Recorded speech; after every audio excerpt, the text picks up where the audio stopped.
An introduction to the book of Genesis. Genesis was completed by Moses in the wilderness of Sinai in 1513 BCE. Born in 1593 BCE, Moses was a prophet, leader, judge, historian, and mediator. He wrote the first 5 books of the Bible, called the Pentateuch, as well as Job, Psalm 90, and possibly Psalm 91. The name Genesis means origin or birth. The book explains the origin of the universe and how God prepared the earth for people to live on it. The account also describes the origin of the Israelites and their growth in Egypt until the death of Joseph in 1657 BCE. Genesis has 50 chapters. Chapters 1 and 2 outline how God, in 6 periods called days, prepared the earth for humans and then created the first man and woman, Adam and Eve. They were to fill the earth and subdue it, and they had the prospect of everlasting life. In chapter 3, Eve is tempted by a serpent to disobey God. Adam joins her in disobedience, bringing sin and death into the human family. In chapter 6, wicked angels materialize and take women as wives, producing hybrid offspring called Nephilim. Wickedness abounds, and God decides to put an end to all flesh by means of a great flood. Noah, however, has found favor with God, who tells him to build an ark to save his family and the various kinds of animals. In chapters 10 and 11, we read that after the flood, people start to build a city with a great tower, thus defying God's purpose for humans to fill the earth. But God confuses their language, scattering them. Chapters 11 to 25 focus on Abraham, a man of faith. In chapter 12, Jehovah tells Abraham, then called Abram, to enter the land where he would one day become a great nation, and the means by which all peoples will be blessed. In chapter 15, Jehovah tells Abram to look up and count the stars if he can. So your offspring will become, God says. Did you know? Genesis sets the theme for the entire Bible. The vindication of Jehovah's right to rule and the fulfillment of his purpose for the earth and mankind by means of his kingdom in the hands of a future offspring. This offspring and his work were first foretold at Genesis 3:15. The book of Revelation shows how that offspring crushes the original serpent, Satan, and brings the promised blessings to all obedient mankind. In chapter 19, God destroys Sodom, Gomorrah, and neighboring cities because of their gross sexual immorality. In chapter 22, Jehovah tells Abraham to sacrifice his son Isaac. But when Abraham attempts to do so, Jehovah stops him and reaffirms his earlier promises concerning Abraham's future offspring. Chapters 24 to 50 focus largely on Isaac, his twin sons Jacob and Esau, and Jacob's son Joseph. Isaac blesses Jacob, who then goes to distant Paddan Aram. There, by means of Leah, Rachel, and their 2 maidservants, Jacob fathers many children, including 11 sons. Jacob then returns to Canaan, where God changes his name to Israel, and where Rachel gives birth to Jacob's 12th son. Chapters 37 to 41 tell how Jacob's 17-year-old son Joseph is sold by his brothers and becomes a slave to Potiphar, a court official of Pharaoh. Potiphar's wife later tries to seduce Joseph, but fails. She accuses him of sexual assault, and he is imprisoned. When Joseph is 30 years old and still a prisoner, he interprets Pharaoh's dreams with the help of God's Spirit. As a result, Joseph is set free and appointed Prime Minister of Egypt. In chapters 42 to 47, Joseph is reunited with his family, who settle in Egypt as alien residents. Chapter 49 contains Jacob's deathbed prophecy about his sons. Judah's family line will produce the promised offspring, that is, Shiloh, the one to whom the obedience of the peoples will belong. As you read the book of Genesis, note how it explains the root cause of mankind's suffering. See how and why the patriarchs gained God's favor and blessing. And read how Jehovah's promises to those men of faith point forward to Jesus Christ, the King of God's kingdom. An introduction to the book of Exodus. Exodus was written by Moses in the wilderness of Sinai in 1512 BCE, a year after the Israelites left Egypt. The book covers a period of 145 years, from Joseph's death in 1657 BCE to the construction of the tabernacle in 1512 BCE. Exodus tells us how Jehovah delivered the Israelites from slavery in Egypt, how he organized them into a nation, and how he taught them how to worship him. Exodus has 40 chapters. In chapter 1, we learn that the Israelites have increased at an extraordinary rate, causing Pharaoh to subject them to harsh slavery. Chapters 2 to 4 relate events around Moses' birth, his adoption by Pharaoh's daughter, and his flight to the land of Midian after killing an Egyptian who was oppressing a Hebrew. Many years later, Jehovah commissions Moses to lead Israel out of Egypt. In chapters 7 through 10, Moses, using his brother Aaron as spokesman, repeatedly tells Pharaoh to send Israel away, but Pharaoh refuses to do so. Jehovah responds by bringing 10 plagues on Egypt. These include turning the Nile River into blood, covering the land with frogs, and inflicting boils on man and beast. In chapter 12, God institutes the Passover. He also brings the 10th and final plague, the death of the firstborn. A humiliated Pharaoh, whose son is among the dead, at last tells the Israelites to leave. In chapter 13, by means of a pillar of cloud by day and a pillar of fire by night, Jehovah leads his people to freedom. In chapters 14 and 15, Pharaoh foolishly pursues the Israelites, but Jehovah drowns him in the Red Sea along with his military force. Moses and the Israelites then sing a victory song to Jehovah. Did you know? Through Moses, Jehovah told Pharaoh, "For this very reason I have kept you in existence, to show you my power, and to have my name declared in all the earth." God's name did become widely known.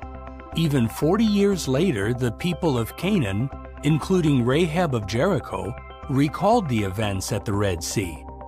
More important, Pharaoh's humiliating end serves notice on all who defy Jehovah, including Satan. In chapter 16, Jehovah provides the Israelites with manna, which becomes their main food during their wilderness trek. In chapter 19, Moses ascends Mount Sinai, where God promises that if the Israelites strictly obey him, they will become to him a kingdom of priests and a holy nation. In chapter 20, the people witness thunder and lightning, the sound of a horn, and smoke coming from Mount Sinai, as God gives the 10 Commandments. In chapter 24, Moses reads the book of the covenant to the people. They respond, "All that Jehovah has spoken we are willing to do." Chapters 25 to 40 deal largely with the priesthood, the construction of the tabernacle, the Ark of the Covenant, the lampstand, and other sacred items. Chapters 28 and 29 focus on the attire of the priests and the installation of the priesthood. The high priest's attire includes an ephod and a turban with a golden plate. Engraved on the plate are the words, "Holiness belongs to Jehovah." In chapter 32, while Moses is on Mount Sinai, the people make a golden calf and worship it with dancing and singing. When Moses returns, he burns and crushes the idol, scatters the powder on the water, and makes the Israelites drink it. In chapter 34, Moses, again on Mount Sinai, hears Jehovah declare his name and attributes. Chapter 40 tells us that the pillar of cloud covers the completed tabernacle, which fills with God's glory. As you read the book of Exodus, note how Jehovah can humiliate the proud and arrogant. Observe how he uses the humble and meek, and see how his deliverance of Israel strengthens our faith in our future deliverance by means of God's kingdom. An introduction to the book of Leviticus. Leviticus was written by Moses in 1512 BCE in the wilderness of Sinai. The name Leviticus, later given to the book, comes from a Greek word meaning pertaining to the Levites. Yet the book was written not for the Levites alone, but for the entire nation of Israel. Leviticus covers a period of about 1 month, describing the events immediately following the construction of the tabernacle. Leviticus focuses on Jehovah's holiness and the holiness of his people by their obedience to his statutes. Chapters 1 to 7 set out the various laws about offerings to Jehovah. Chapters 8 and 9 cover the installation of the priesthood, the anointing of Aaron as high priest, and Aaron's first offerings to God. In chapter 10, Jehovah puts to death 2 of Aaron's sons, the priests Nadab and Abihu, for offering unauthorized fire or incense. Jehovah then issues the command that priests must not drink alcohol before entering the tent of meeting or tabernacle. Chapters 11 to 15 set out laws about cleanness and uncleanness. In regard to food, Jehovah tells the Israelites which creatures they may and may not eat. Instructions regarding the Day of Atonement are given in chapter 16. Chapters 17 to 20 contain laws on holy conduct. For example, God's people must not eat blood or engage in any form of idolatry or spiritism as the nations around them were doing. They should show consideration for the blind, the deaf, and the foreign resident, and they should treat the elderly with respect. Did you know? The arrangements mentioned in the book of Leviticus were a shadow of the good things to come, as explained in the book of Hebrews. For example, the high priest typifies Jesus Christ. The blood of the animal sacrifices foreshadows the blood of Jesus. The most holy of the tabernacle represents heaven itself, where Jesus appeared before God on our behalf. Chapters 21 and 22 set out rules for the priesthood. For example, those serving as priests must be sound in body, having no physical defects. Chapters 23 and 24 have instructions about festivals and holy days. Jehovah also provides directions regarding the lamps in the tabernacle and the ring-shaped loaves of showbread. Chapter 24 also highlights the sacredness of God's name. At Jehovah's command, a man who cursed that name is stoned to death. Chapter 25 contains laws about the Sabbath year, the Jubilee year, the restoration of property, and the treatment of the poor. Those who are sold into slavery must be treated kindly as hired workers. Chapter 26 spells out the blessings of obedience to Jehovah and the punishments for disobedience. Chapter 27 closes the book of Leviticus with laws about things vowed to Jehovah and things devoted to Him. As you read the book of Leviticus, note how we should strive to be holy in imitation of Jehovah, why we should deeply respect His holy name, and why we can have confidence that the entire earth will reflect God's holiness under the rule of His Son, the great high priest and king of God's kingdom. An introduction to the book of Numbers. Numbers was written by Moses. He began the writing in the wilderness of Sinai and completed it on the plains of Moab. The narrative covers a period of 38 years and 9 months, from 1512 to 1473 BCE, when Moses finished the writing. Numbers gets its name from the 2 times that Moses numbered the people, first at Mount Sinai and later on the plains of Moab. The book highlights Jehovah's ability to lead His people. It underscores the need to obey God's appointed representatives, and it illustrates the importance of strong faith. Numbers has 36 chapters. In chapters 1 to 4, Israelite males 20 years old and up, except for the Levites, are registered for the army. The Levites are set apart to assist the priests. Chapters 5 to 9 discuss marital faithfulness, quarantining, and service as a Nazirite. In chapter 10, the Israelites pull away from the wilderness of Sinai by their tribal divisions. In chapter 11, the people complain about the manna, a miraculous food provided by Jehovah. In the next chapter, Miriam and Aaron speak against Moses. For this, Miriam is temporarily struck with leprosy and quarantined for 7 days. In chapters 13 and 14, 12 Israelite chieftains, 1 from each tribe, are sent to spy out the land of Canaan. 10 spies bring back a negative report, and the people want to return to Egypt.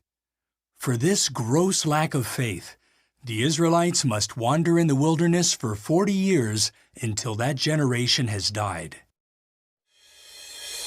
Did you know? Joshua and Caleb were the only spies who had faith in Jehovah.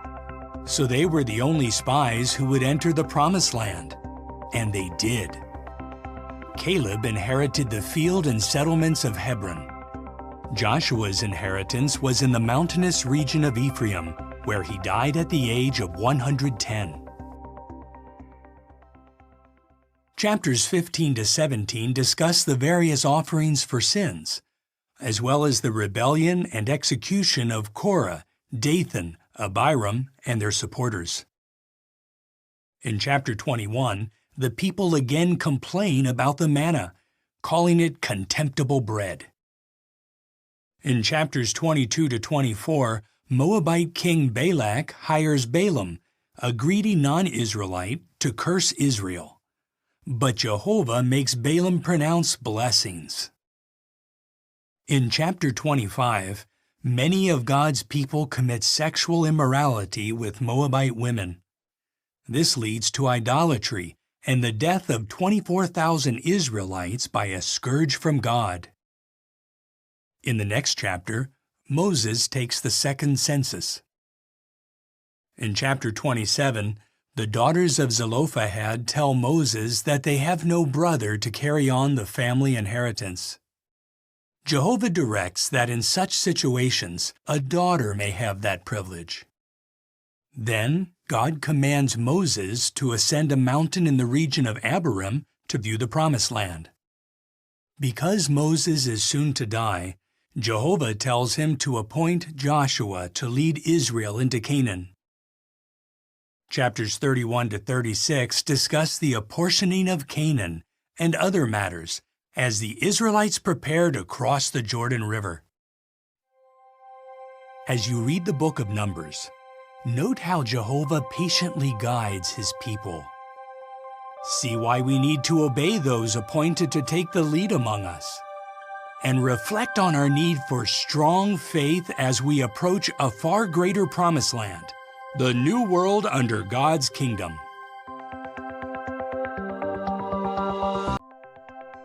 An introduction to the book of Deuteronomy.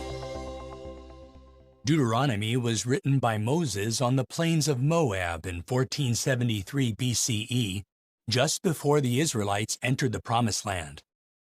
The name Deuteronomy means second law, or repetition of the law. However, the book is also an explanation of the law. Deuteronomy urges the Israelites to love and obey Jehovah in the land he is about to give them. The book consists primarily of 4 discourses, a song, and a blessing by Moses. In the first discourse, found in chapters 1 to 4, Moses reviews Israel's history after the Exodus and urges the people to remember what Jehovah has done for them. For example, Moses reminds them that Jehovah eliminated the faithless and cowardly generation that, 40 years earlier, feared the inhabitants of Canaan. In the second discourse, contained in chapters 5 to 26, Moses exhorts the people to obey God's commandments, not out of mere duty, but because they love Him with all their heart, soul, and strength. Did you know? In the ancient world, foreigners often had no legal rights, and widows and fatherless children faced many difficulties. In Israel, however, Jehovah's law applied to and benefited all, including foreigners, widows, and fatherless children. Jehovah loves these individuals, and His people should love them too. In chapter 7, Moses tells the Israelites that Jehovah will clear away the nations in the Promised Land, which are more populous and mightier than Israel. In chapter 8, Moses describes Israel's inheritance as a good land with streams of water, wheat, barley, grapevines, fig trees, pomegranates, olive oil, and honey. But it is a land filled with false worship. So in chapter 12, the Israelites are commanded to pull down the altars to false gods, to shatter the sacred pillars, to burn the sacred poles, and to cut down the graven images. In chapter 16, Moses reminds God's people to celebrate the Passover, as well as the 3 great festivals: the Festival of Unleavened Bread, the Festival of Weeks, and the Festival of Booths. Chapter 18 contains a prophecy about a future great prophet.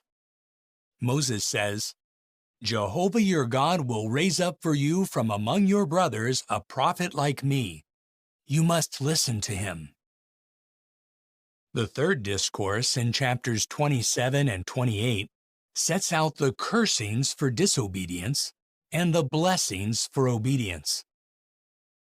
After the nation crosses the Jordan River, the cursings are to be recited on Mount Ebal, where half of the tribes are to stand. The other tribes are to stand on Mount Gerizim and bless the people. Chapters 29 and 30 contain Moses' fourth discourse, in which he makes a covenant with the people, telling them to choose life by obeying Jehovah. In chapter 31, Jehovah commissions Joshua as Moses' successor. Joshua should be courageous and strong as he leads the nation into its God-given land. Chapter 32 records the Song of Moses, which powerfully extols God's faithfulness in contrast with the Israelites' unfaithfulness. In chapter 33, we read the blessing that Moses pronounced on the Israelites before his death. In the final chapter, Moses ascends Mount Nebo, where he is shown the Promised Land. Jehovah says, "I have let you see it with your own eyes, but you will not cross over there." Moses then dies at 120 years of age, and Jehovah buries him in a secret location in Moab.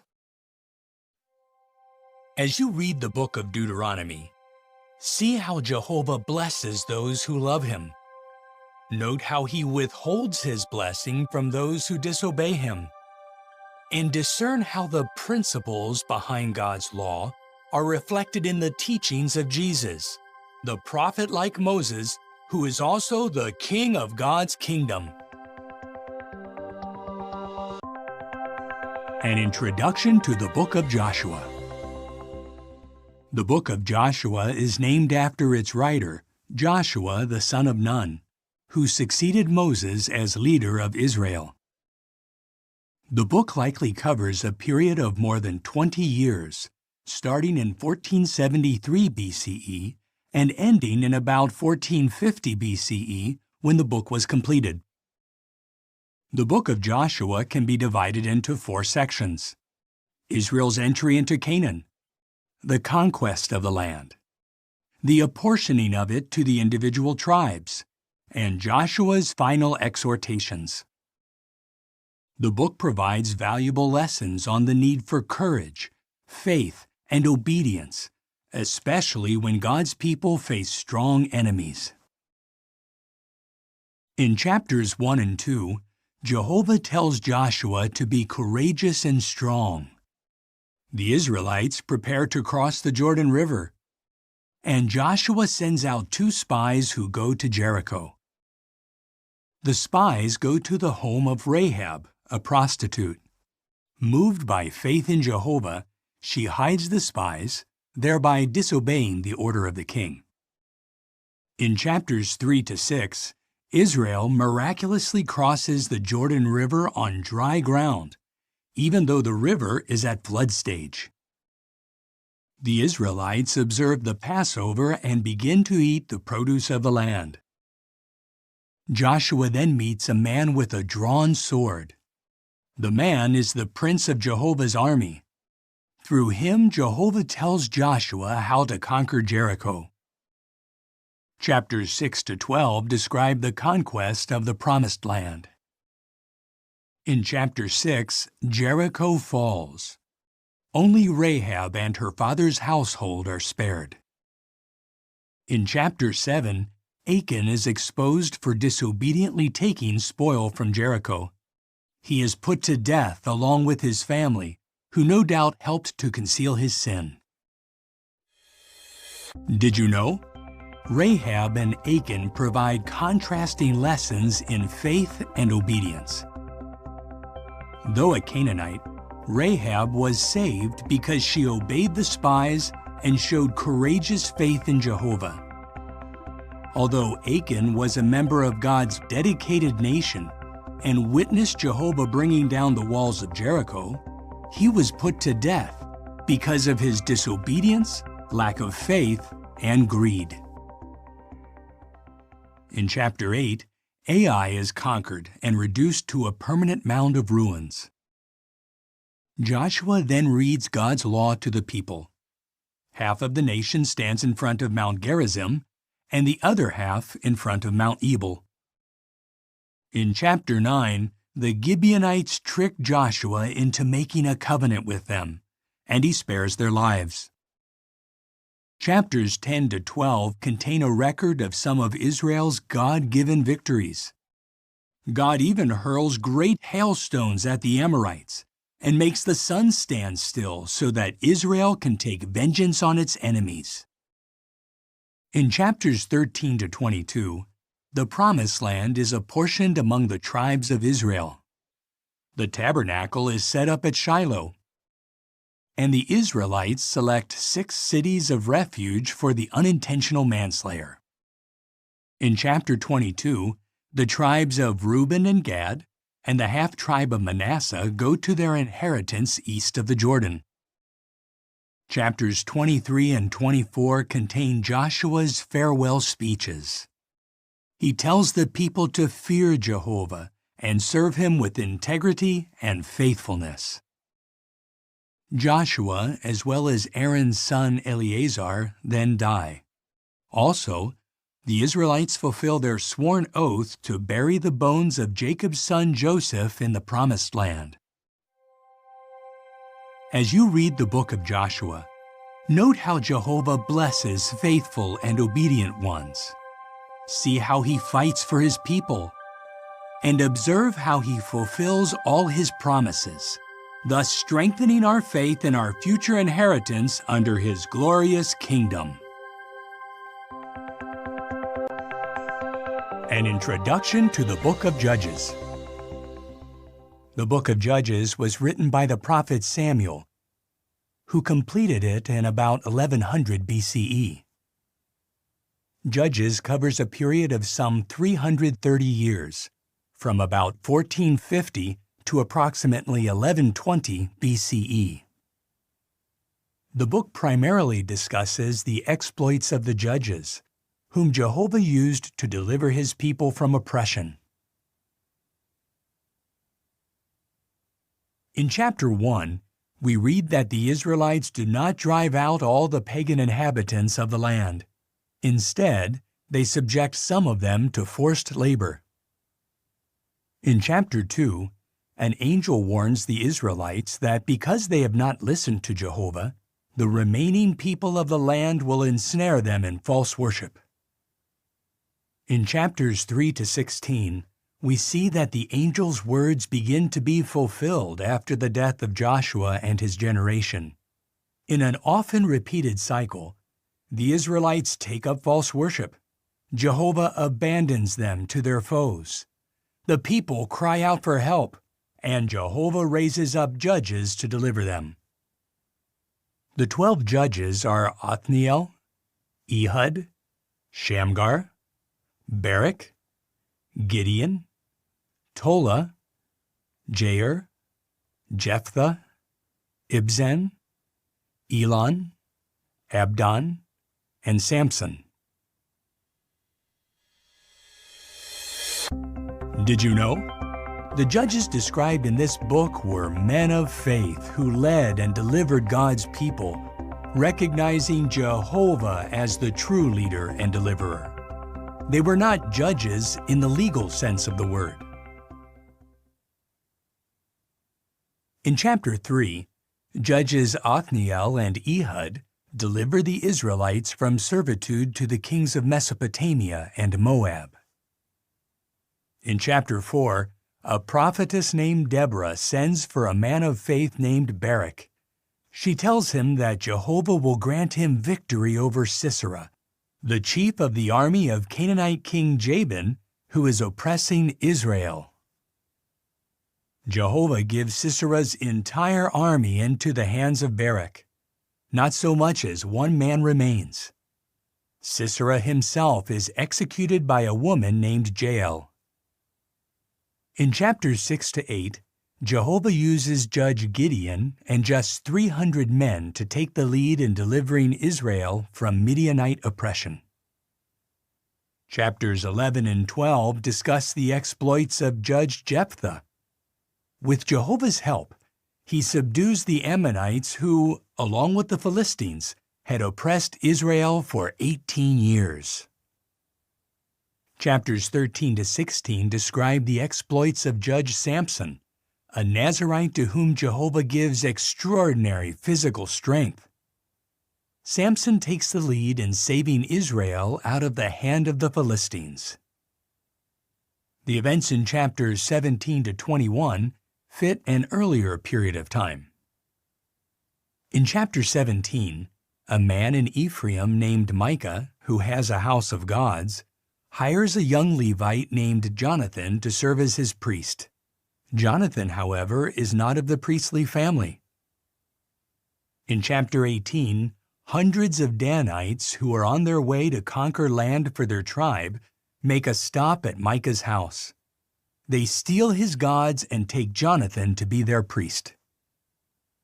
In chapters 19 and 20, Men of the Benjaminite city of Gibeah commit sex crimes against the concubine of a Levite. The Benjaminites fail to hand over the guilty men, so the other tribes war against Benjamin, almost wiping out the tribe. As you read the book of Judges, note the harm that can come to those who leave Jehovah.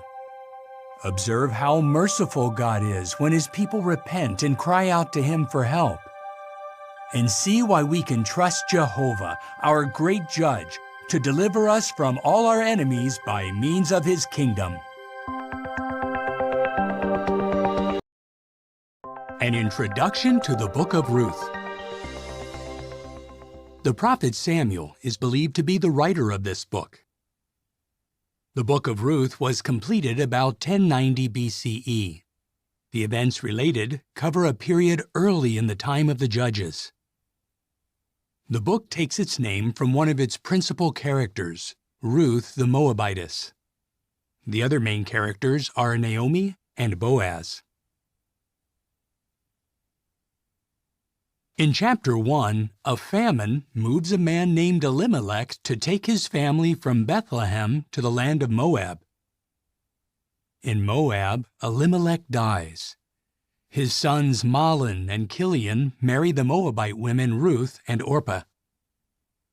Some 10 years later, both sons also die. Naomi, in deep despair, decides to return to Bethlehem. She urges her daughters-in-law to go back to their families. Orpah returns to her people. Ruth, however, sticks loyally to Naomi. When the two widows arrive at Bethlehem, the barley harvest has just begun. In chapter 2, Ruth, by chance, gleans in a field belonging to Boaz, who is related to Naomi's late husband.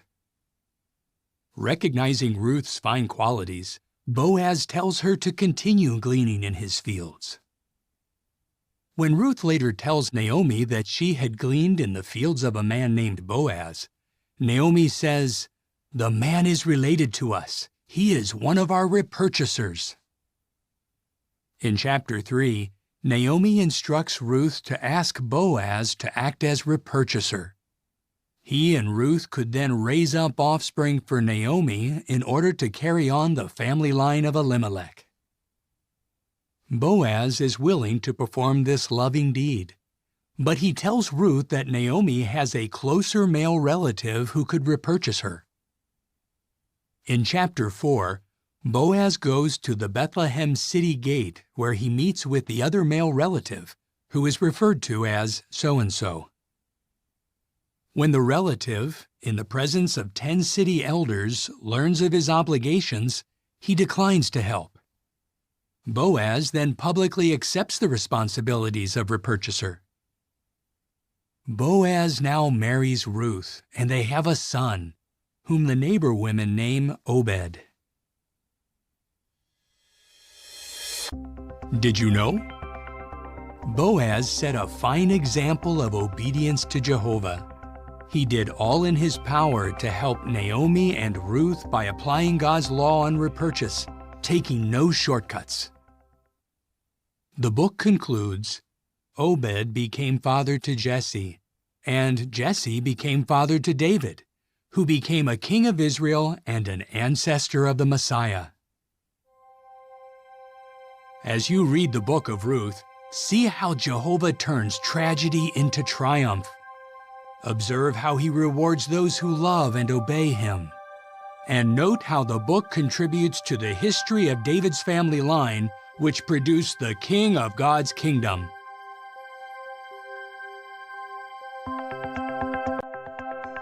An introduction to 1 Samuel. In the original Hebrew canon, 1 and 2 Samuel were one volume. The writing is attributed to the prophets Samuel, Gad, and Nathan, Samuel penning the first 24 chapters. 1 Samuel covers a period of just over 100 years, from about 1180 to 1078 BCE, roughly when the writing was completed. The book is largely about 4 leaders in Israel: High Priest Eli, the prophet Samuel, King Saul, and David. In chapter 1, a barren woman named Hannah begs Jehovah for a son, promising to devote him to God's service. God answers her prayer. When her child Samuel is weaned, she places him in the care of High Priest Eli in Shiloh.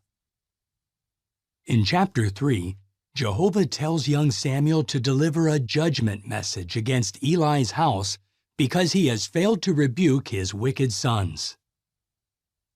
In chapter 4, Philistines capture the Ark of the Covenant at Israel's army camp and slay Eli's 2 sons, Hophni and Phinehas. When 98-year-old Eli hears the news, he falls backward and dies. In chapters 5 through 7, the Philistines return the ark to Israel after suffering a series of heavy punishments from Jehovah. In the next chapter, the Israelites faithlessly demand a king. In chapter 9, Jehovah tells Samuel to anoint Saul of the tribe of Benjamin as leader of Israel.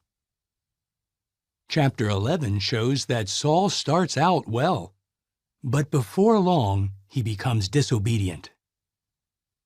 In chapter 13, he presumptuously offers up a burnt sacrifice.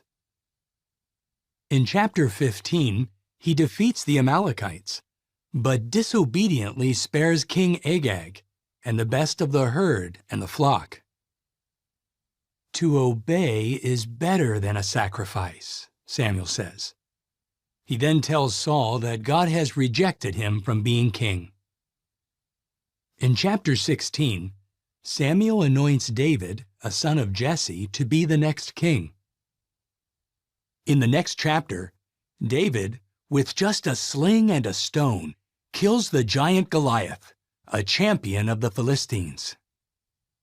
Chapter 18 records the start of a lifelong friendship between David and Saul's son Jonathan. Seeing David's courage, Saul puts him in charge of the fighting men. David's campaigns are so successful that he receives more praise than Saul, who becomes filled with murderous envy. In chapter 19, David flees for his life, remaining a fugitive until Saul's death. Did you know?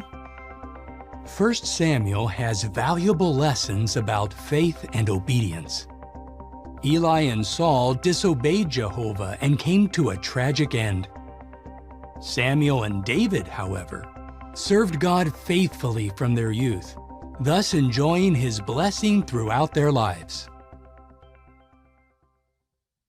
In chapters 24 and 26, David has opportunities to kill Saul, but he refuses to harm Jehovah's anointed. In chapter 25, Samuel dies, and all Israel mourns. David, now in the wilderness of Paran, sends 10 of his young men to a wealthy sheep owner called Nabal to ask for provisions. When Nabal insolently refuses to help, David prepares to take revenge. However, Nabal's wife, Abigail, quickly goes to David with provisions and averts tragedy. In chapter 31, 1 Samuel closes with the death of Saul and 3 of his sons, who are buried under a tamarisk tree in Jabesh Gilead. As you read 1 Samuel, note how Eli and Saul brought disgrace upon themselves. See why Jehovah loved Samuel and David. And read how God built for David a lasting house, which eventually led to the Messiah, the King of God's kingdom. An introduction to 2 Samuel. In the original Hebrew canon, 1 and 2 Samuel were one volume. The prophets Gad and Nathan, who completed the writing of 1 Samuel, wrote all of 2 Samuel. The narrative covers a period of some 37 years, from 1077 to about 1040 BCE, when the writing was completed. 2 Samuel begins shortly after the death of King Saul and concludes just before the death of King David. The book is an intimate and honest account of David's life, as he sought to follow Jehovah with all his heart. In chapter 1, David receives tragic news. Saul and his son Jonathan have died in battle. Deeply grieved, David composes a dirge and calls it the bow. The rest of 2 Samuel can be divided into two sections. Chapters 2 to 4 cover David's kingship over Judah. Chapters 5 to 24 cover his rule over all Israel. In chapter 2, David goes to Hebron, where he is made king over the tribe of Judah. Meanwhile, Saul's army chief Abner makes Saul's son Ishbosheth king over the other tribes. In chapters 3 and 4, however, Abner and Ishbosheth are put to death, and in the following chapter, the people make David king over all Israel. David then captures the Jebusite stronghold of Zion and moves his capital there from Hebron. Zion becomes known also as the City of David. In chapter 6, David has the Ark of the Covenant brought to Jerusalem. In chapter 7, David tells Nathan that he would like to build a house or temple for Jehovah, but God gives this privilege to a future son of the king. However, out of love for David, Jehovah makes a covenant with him for an everlasting kingdom.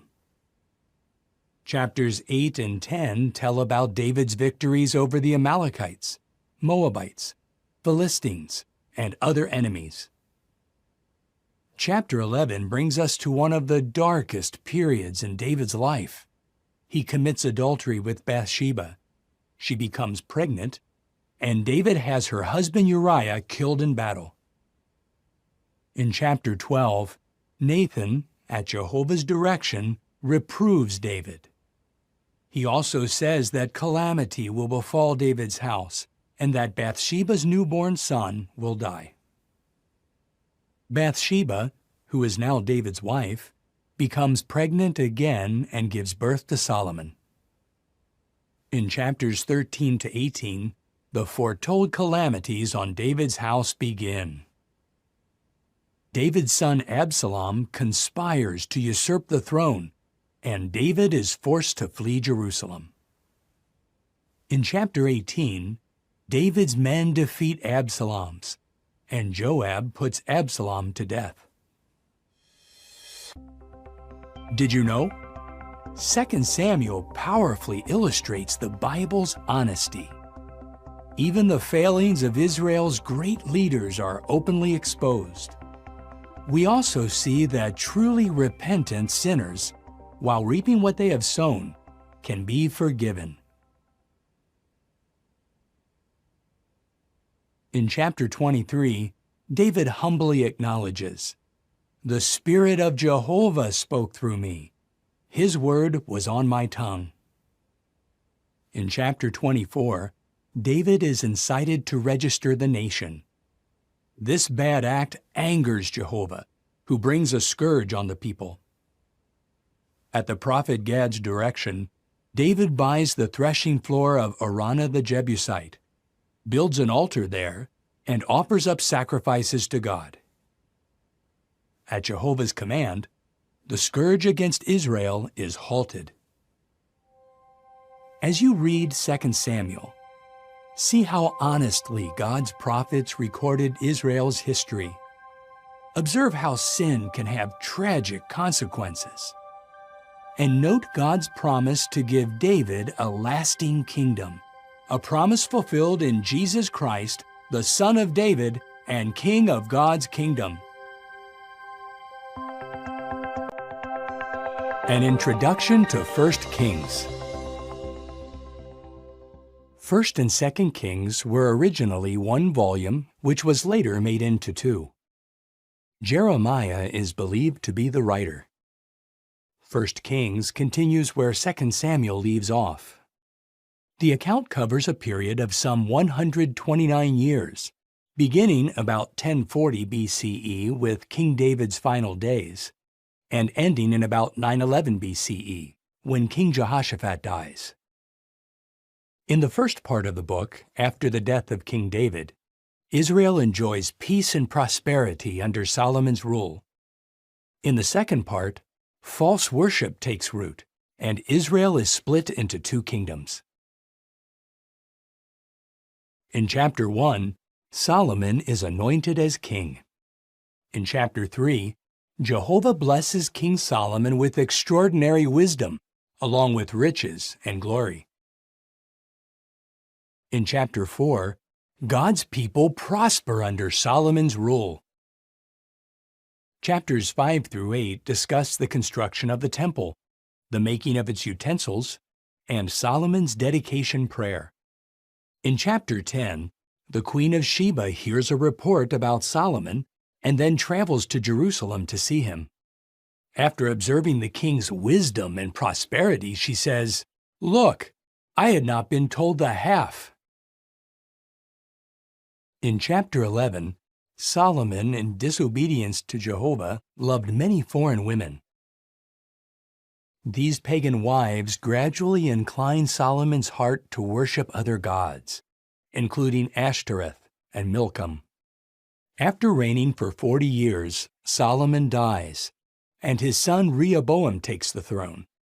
In chapter 12, Rehoboam promises to add to the already heavy burden on the people. 10 tribes revolt and make Jeroboam their king. Rehoboam is left with the tribes of Judah and Benjamin.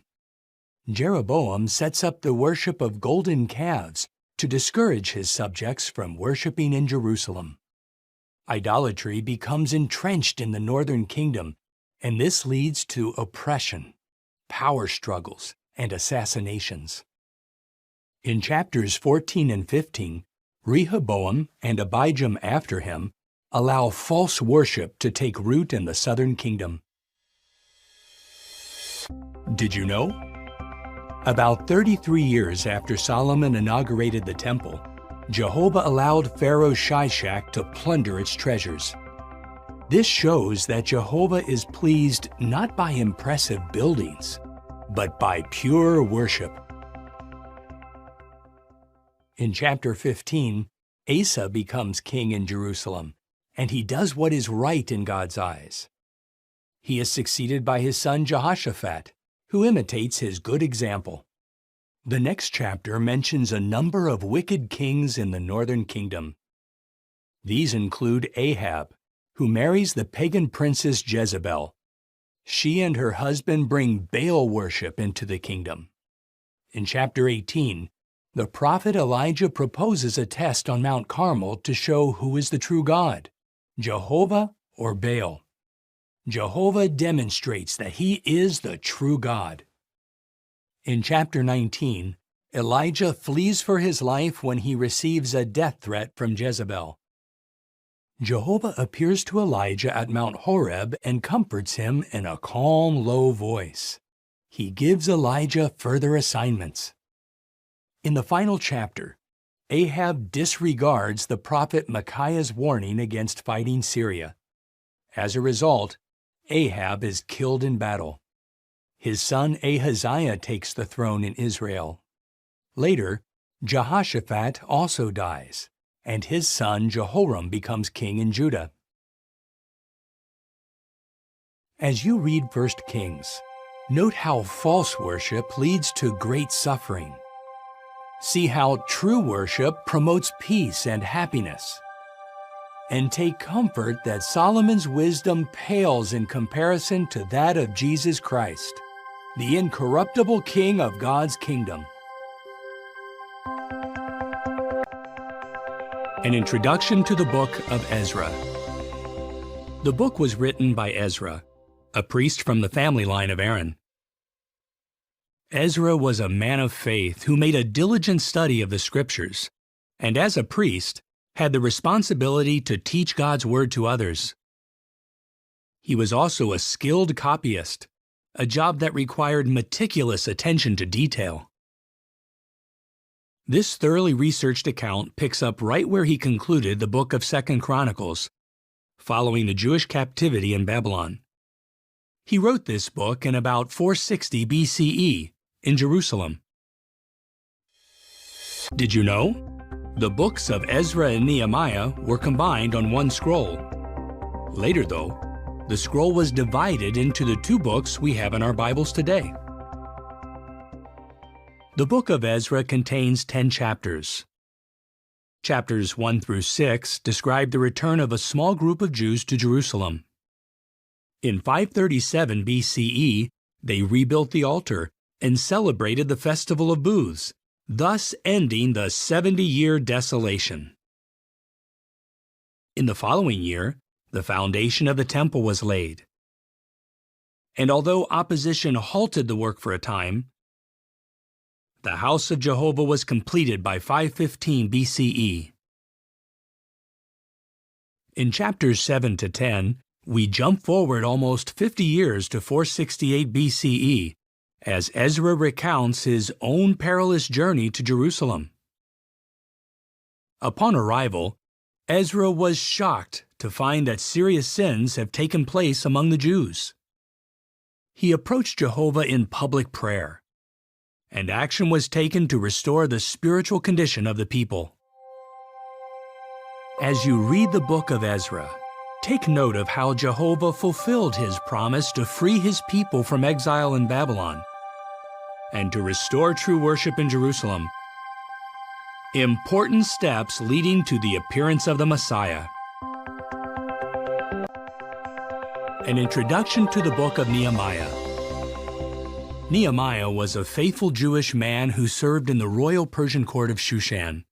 He had the high-ranking position of cupbearer to King Artaxerxes.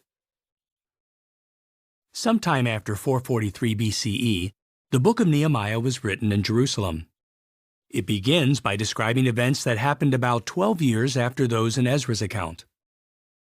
The book contains 13 chapters that cover events that began in 456 BCE to sometime after 443 BCE.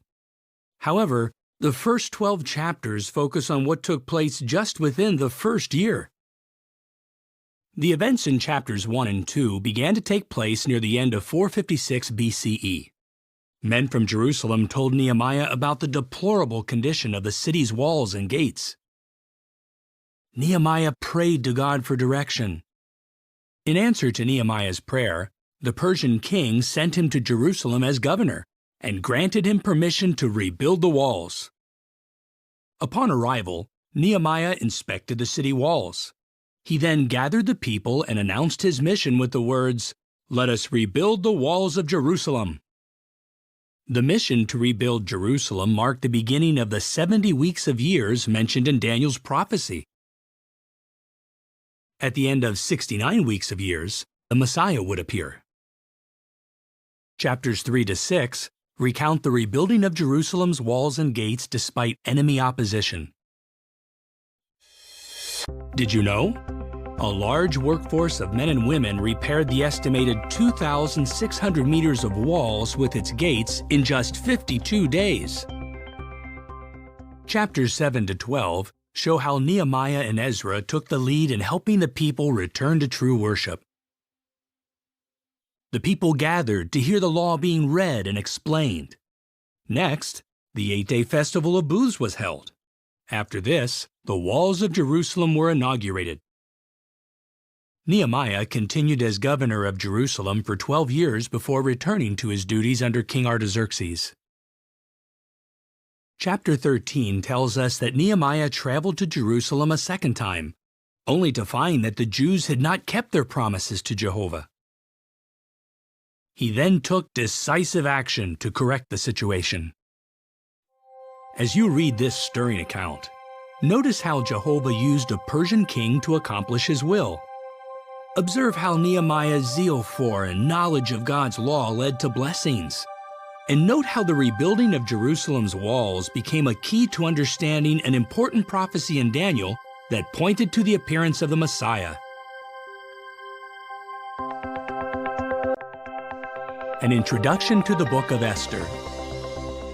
Esther is the second of two Bible books bearing a woman's name. The Jewish woman Esther is featured prominently in the account, which was most likely written by Mordecai, Esther's older cousin. When Esther was orphaned, Mordecai became her guardian. Esther and Mordecai became part of the court of King Ahasuerus. The royal court was in Shushan.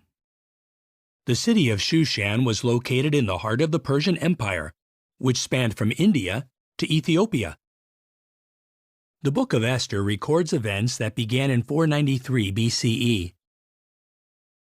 It was written about 475 BCE and completed before the books of Ezra and Nehemiah were written.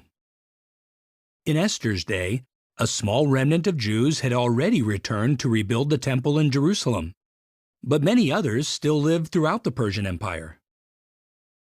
The book of Esther contains 10 chapters. Chapters 1 and 2 record the Persian king's search throughout the empire for a new queen. Esther was finally chosen. Chapters 3 to 7 disclose how Haman, an enemy of God's people, rose to the position of prime minister and hatched a plot to annihilate the Jews. Haman used the king's signet ring to seal a decree ordering the death of all the Jews, including Mordecai. If successful, Haman's plan would have cut off the family line leading to the Messiah. Upon learning of the plot, Esther decided to follow Mordecai's advice and approach King Ahasuerus.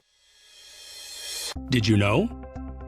Appearing before the king unsummoned could have meant a death sentence. Only if the king held out his golden scepter could the offender be spared.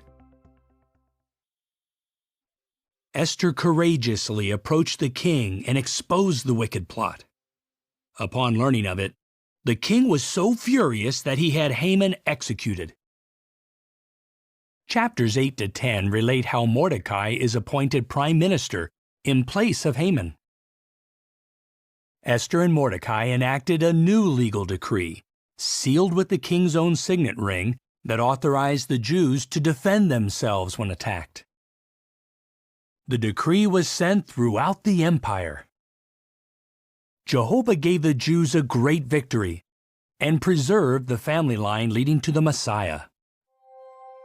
As you read this book, note how Mordecai and Esther skillfully used the Persian legal system to protect the Jews, how Jehovah can deliver his people out of any situation, and how young Esther courageously risked her life to protect God's people and the family line leading to the Messiah. An introduction to the book of Job. This book is grouped with 4 other poetic books, and it is among the oldest books in the Bible. It was completed by Moses about 1473 BCE, toward the end of the Israelites' 40-year trek in the wilderness. The man Job lived in Uz. Shem, a forefather of Abraham, was likely an ancestor of Job as well. Even though Job was not an Israelite, he was a worshiper of Jehovah. Job was very wealthy. He had many servants and owned thousands of sheep, camels, and other livestock. He and his wife had 10 children, and he was highly respected in his community.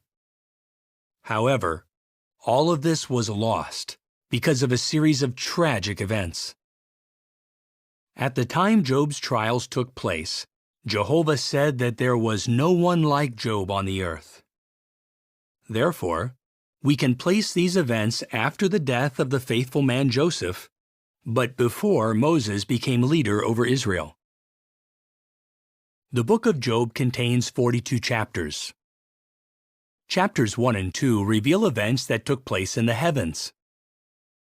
Satan challenged Jehovah and claimed that Job would not remain faithful when faced with adversity.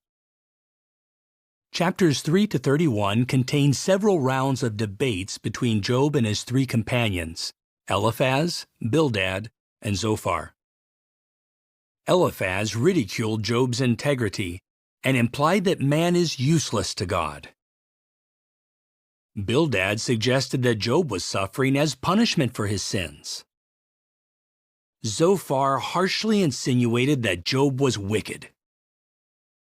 Job attempted to defend himself from these accusations, but in doing so, he made incorrect statements about Jehovah. In chapters 32 to 37, after listening to what Job and his companions had to say, the young man Elihu offers wise counsel. Then, in chapters 38 to 41, Jehovah, speaking out of a windstorm, corrects Job's thinking with thought-provoking questions about creation. Did you know? The book of Job describes the earth as suspended upon nothing, a fact that was not widely recognized until centuries later. In the final chapter, God commands Job's three companions to offer a sacrifice and tells them that Job will pray in their behalf. Jehovah then restored Job's health and reputation, gave him double the wealth he had before, blessed him with 7 more sons and 3 more daughters, and allowed him to live for an additional 140 years. As you read this book, pay attention to how this account proves that Jehovah is not the cause of human suffering, how events in the heavens help us to understand the issue of universal sovereignty, and how the outcome of Job's trials gives us a glimpse of future kingdom blessings for those who remain loyal to Jehovah. An introduction to the Book of Psalms. Psalms is a compilation of sacred songs, which have been an important feature of true worship that highlight giving praise to Jehovah. In fact, God's name, Jehovah, and a shortened form of it, Jah, appear almost 800 times throughout the book. The writing of the Book of Psalms spanned about 1,000 years. Moses is considered to be the earliest composer. The Psalms were compiled after the return of the Jews to Jerusalem from Babylonian exile, apparently by the scribe Ezra. Although Jehovah inspired such men as Solomon, the sons of Korah, the house of Asaph, and others to pen these moving expressions of faith, more than half of the Psalms are attributed to David. The different experiences in David's life provided the background for many of the Psalms. The headings or superscriptions, found at the beginning of many Psalms, identify the writer and give other information about the Psalm. The book is made up of 150 chapters. It is the largest book of the Bible. The Psalms were compiled into 5 separate books or volumes. Several themes are developed in these lyrical works. Consider just 3 of them. Praise to Jehovah is a recurring theme. Many Psalms praise Jehovah for his saving acts. Other Psalms praise Jehovah for his creative works, from the marvels of the human body to the earth and seas. Psalm 83 praises Jehovah as the Most High over all the earth. Another theme developed in Psalms is that Jehovah helps and comforts those who love him. Jehovah is referred to as the hearer of prayer and as a merciful Father who pardons repentant sinners. Psalm 23 describes Jehovah as a loving shepherd who guides, protects, and cares for his people. An additional theme is that Jehovah will transform the earth into a paradise by means of the Messianic kingdom. This kingdom will remove all wickedness and bring peace to the earth. Certain psalms are grouped together. For example, Psalms 113 to 118 form the group called the Hallel Psalms. Did you know? It is likely that Jesus and his disciples sang these very psalms after the Lord's evening meal. Psalms 120 to 134 are called the Songs of the Ascents. Many believe these psalms were sung as the Israelites ascended to Jerusalem to attend the 3 great annual festivals. The last 5 psalms form a group in which each begins and ends with the words, "Praise Jah." An important feature of Psalms is that it contains numerous prophecies about the Messiah. Jesus himself said, "All the things written about me in the Psalms must be fulfilled." As you read the book of Psalms, take note of how it supports Jehovah's sovereignty, how Jehovah helps and comforts those who love him, and how Jehovah will transform the earth into a paradise by means of his messianic kingdom.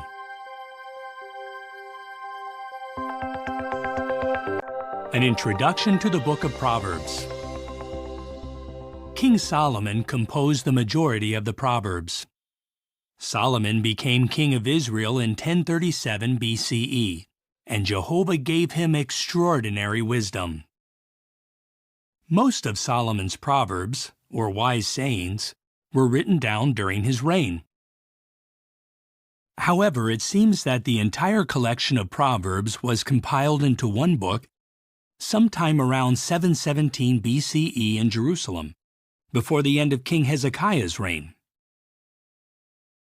The book of Proverbs provides divine guidance for virtually every aspect of daily life, from business dealings to family matters. As such, it helps prepare us for life under God's kingdom. Proverbs contains 31 chapters and may be divided into 5 sections. The first 3 sections are attributed to Solomon. Chapters 1 to 9 make up Section 1, which consists of short discourses containing a father's advice to a son. The father warns the son about the bad results of acting on wrong desires, while emphasizing the good results of trusting in God's wisdom. Section 2, called the Proverbs of Solomon, and Section 3, called the Proverbs of Solomon transcribed by King Hezekiah's men, both present concise sayings designed to make the reader think. Many of these proverbs contrast the traits we should avoid with the ones we should cultivate. Many contrasts are used, such as laziness versus diligence, and selfishness versus generosity. These short parallels are instructive and easy to follow. These 2 sections contain more than 500 of Solomon's Proverbs. Did you know? The Bible tells us that King Solomon spoke 3,000 proverbs and composed 1,005 songs. Chapter 30 makes up the 4th section and was written by Agur.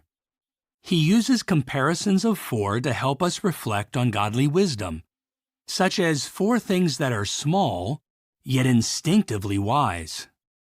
The final chapter was composed by Lemuel. Some believe that Lemuel is another name for Solomon. This chapter contains a description of a capable wife. It points out her qualities and the positive effect she has on her family.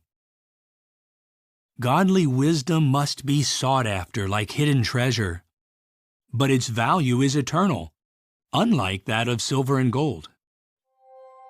As you read Proverbs, note how it shows the benefits of trusting in God's wisdom instead of our own, how it identifies traits we should avoid and those we should cultivate, and how it teaches us to live under the rule of God's kingdom.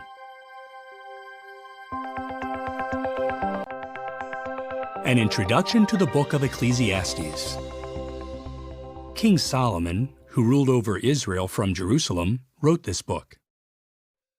Ecclesiastes was completed many years into Solomon's reign, but before his fall into idolatry. Ecclesiastes contains 12 chapters. In chapter 1, Solomon discusses the futility of human activity. In chapter 2, he looks for meaning in life by evaluating his many pursuits. Solomon writes that pursuing wealth and magnificent accomplishments is like chasing after the wind. Chapters 3 to 6 present observations by Solomon that help us cultivate godly wisdom. He shows that there is an appointed time for everything. He encourages hard work, and he extols the benefits of friendship. He refers to the enjoyment of food and the rejoicing over one's work as the gift of God. Chapters 7 to 11 provide a sobering discussion of life in this world. Solomon observes that life is short, and that man needs to use his time, energy, and resources in the best way possible. This will help him make a good name or reputation with God. Did you know? Solomon alluded to the Earth's water cycle centuries before scientists understood this process. In chapter 12, he encourages young ones to make wise choices before the challenges of old age arrive. Then he sums up all that he discussed with the words, "Fear the true God and keep his commandments, for this is the whole obligation of man." As you meditate on the book of Ecclesiastes, note which pursuits are futile and which are worthwhile. How godly wisdom helps us enjoy the gift of life, and how cultivating a relationship with God leads to a truly meaningful life under the rule of God's kingdom.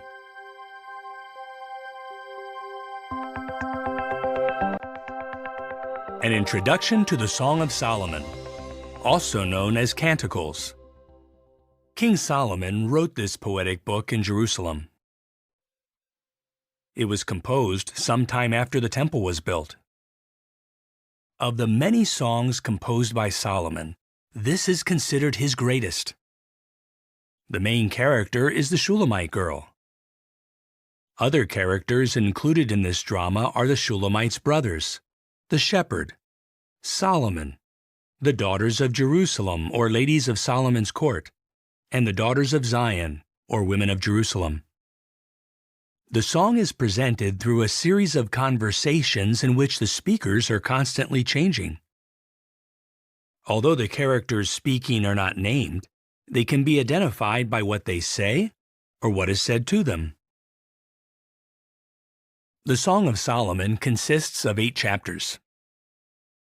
Chapters 1 and 2 contain events that take place near the town of Shunem, which was also called Shulam.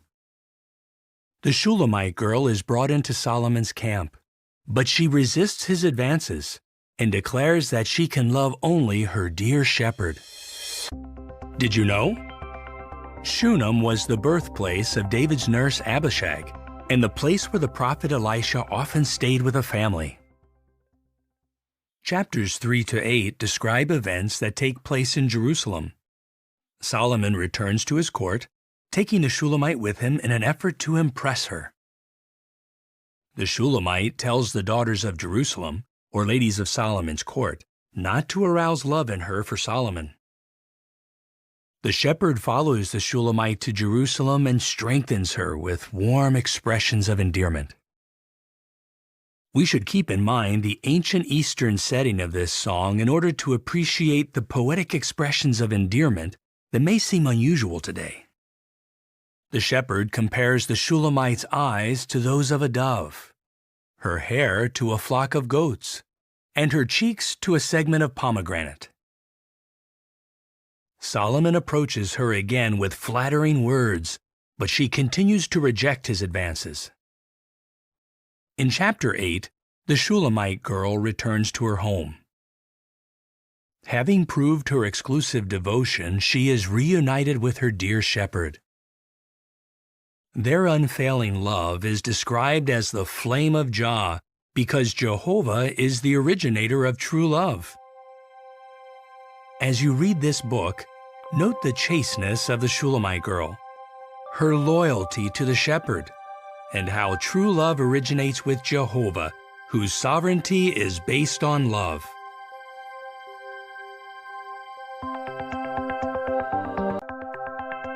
An introduction to the book of Isaiah. Isaiah served as Jehovah's prophet. He wrote the book bearing his name while stationed in Jerusalem, the capital of the two-tribe kingdom of Judah. Isaiah had two sons, Shear-Jashub and Maher-Shalal-Hash-Baz. Their names signified events that would soon affect the kingdom of Judah. Isaiah prophesied for at least 46 years during the reigns of Judean kings Uzziah, Jotham, Ahaz, and Hezekiah. He completed the book sometime after 732 BCE. Hosea and Micah recorded their prophecies around the same time. Some of the events foretold by Isaiah were the fall of the northern kingdom of Israel, which occurred in Isaiah's lifetime, the destruction of Jerusalem, which happened more than 100 years later, the fall of Babylon, about 200 years after Isaiah's day, and the appearance of the Messiah, which occurred over 700 years after the prophecy was recorded. Did you know? Isaiah's prophecy about the fall of Babylon foretold details such as how the city would fall, and even the name of its conqueror, Cyrus. The book of Isaiah contains 66 chapters. The first 6 chapters are largely warnings about the calamity that was to come upon Jerusalem and Judah for the sinful conduct of their inhabitants. In chapter 6, Isaiah responds to Jehovah's invitation to be his messenger and shows his willing spirit with the words, "Here I am, send me." Chapters 7 to 12 deal with the threat of enemy invasion from the combined forces of Syria and the northern 10-tribe kingdom of Israel. But in fulfillment of Isaiah's prophecy, Assyria defeated these two nations, removing the threat. Chapters 13 to 23 include pronouncements against Babylon and other nations for their cruelty to God's people. Chapters 24 to 35 contain messages of desolation and of restoration for Jehovah's people. Among their acts of unfaithfulness, the people of Judah turned to Assyria for protection instead of looking to Jehovah. The people of Israel turned to Egypt. In chapters 36 to 39, we read about thrilling events that occurred during King Hezekiah's reign. The Assyrian king Sennacherib invades Judah and threatens to destroy Jerusalem if the city does not surrender. Hezekiah prays to Jehovah for deliverance. Jehovah reassured Hezekiah that Jerusalem would be safe, and then miraculously delivered his people by sending an angel who destroyed 185,000 Assyrian warriors in just one night. Despite this deliverance, Judah's sins would eventually lead to Jerusalem's destruction and the Jews' exile in Babylon. In chapters 40 to 66, Jehovah comforts his people and promises to restore true worship to Jerusalem after they return from exile. You will notice that often Isaiah's prophecy focuses on God's kingdom, in which the Messiah rules and restores true worship forever. Isaiah foretold many details about the Messiah. For example, that he would be born of a virgin, come from the family line of David, reside in Galilee, and cure the sick. Jesus Christ and his apostles quoted Isaiah's prophecy more than any other to make clear the identification of the Messiah. Jesus even read Isaiah 61, 1 and 2 in the synagogue in Nazareth and applied the words to himself. As you read the book of Isaiah, note how Jehovah's prophetic judgments always come true, how Jehovah provides salvation for those who trust him, and how the foretold reign of the Messiah will bring everlasting peace to the earth. An introduction to the book of Jeremiah. Jehovah used the prophet Jeremiah to write one of the largest books in the Bible. In addition to being a prophetic book, the book of Jeremiah provides an account of the prophet's own experiences and personal feelings. Before Jeremiah was born, Jehovah took special interest in this boy who would be born into a priestly family. Jeremiah became a researcher and an accurate historian. He wrote the books of 1st and 2nd Kings and Lamentations. He may have been close to 25 years old when Jehovah appointed him as a prophet in the year 647 BCE. This was less than 100 years after the fall of the northern kingdom of Israel. It was a time of turbulent changes as rival powers jockeyed for control of the region. Jeremiah served as a prophet for about 67 years until 580 BCE. His career as a prophet spanned the reigns of good King Josiah and wicked kings Jehoahaz, Jehoiakim, Jehoiakim, and Zedekiah. Jeremiah had been a prophet for about 40 years when in 607 BCE, Jerusalem and the temple were destroyed, and a remnant of survivors taken captive to Babylon. Later, Jeremiah was taken to Egypt, where he continued in his assignment as Jehovah's prophet. The book of Jeremiah was completed in 580 BCE, 27 years after Jerusalem's destruction. The prophets Nahum, Habakkuk, Obadiah, and Ezekiel were also inspired to write during this time period. The prophet Daniel was another contemporary, but he did not complete his book until about 536 BCE. The book of Jeremiah contains 52 chapters. The events are not written in chronological order, but according to subject. In the opening chapter, Jehovah commissions Jeremiah as his prophet to convey both a message of judgment and a message of hope. Chapters 2 to 24 include Jehovah pronouncing judgment on the people of Jerusalem for such wicked actions as idolatry and violence. At Jehovah's direction, Jeremiah smashes an earthenware flask to illustrate that God would punish the nation for its bad conduct. Chapters 29 to 34 contain comfort for faithful Jewish exiles. Jeremiah restates Jehovah's promise to restore the Jews to Jerusalem and to fulfill his covenant with David for an everlasting kingdom that will bring about righteousness in all the earth. Did you know?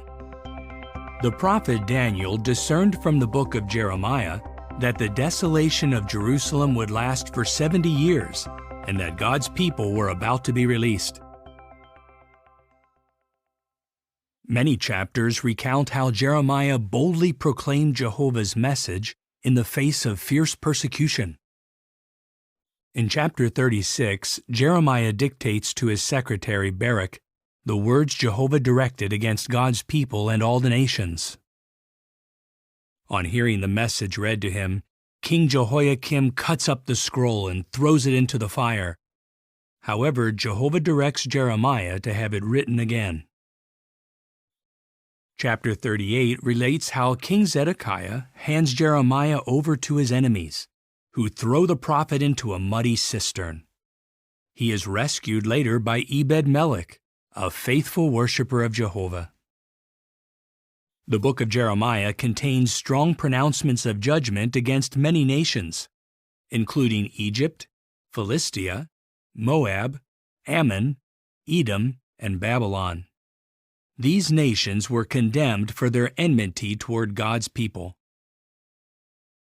Among the events that Jeremiah recorded are the last days of Jerusalem, Babylon's destruction of the city, and the aftermath of the destruction. As you study the book of Jeremiah, observe how Jehovah condemned the wicked, but gave hope to the faithful. How Jeremiah faithfully stuck to his assignment despite hardship. And how Jehovah promised to establish a kingdom that will bring about righteousness in all the earth. An introduction to the Book of Lamentations. The prophet Jeremiah composed the Book of Lamentations shortly after witnessing the siege and destruction of Jerusalem by Babylon in 607 BCE. Jeremiah expresses deep sadness over the catastrophe that befell Jerusalem. The book is organized into 5 chapters, or poems. In chapter 1, the city of Jerusalem is described as a princess who is desolated by her enemies and becomes an abandoned widow and slave on account of her many sins. Chapter 2 reveals that it was Jehovah himself who brought about Jerusalem's destruction. Those who pass by its ruined walls are amazed at the complete devastation.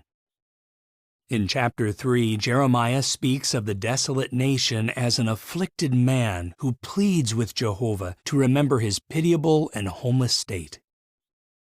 However, Jeremiah shows a waiting attitude and expresses hope that Jehovah will, in his loyal love and mercy, restore the nation. Chapter 4 shifts attention to Jehovah's temple. Although it was once the glorious center of true worship, it was now devastated. Jeremiah relates the horrific conditions, deprivation, famine, and death that existed in Jerusalem during its final siege. Did you know? The first 4 chapters are acrostic poems.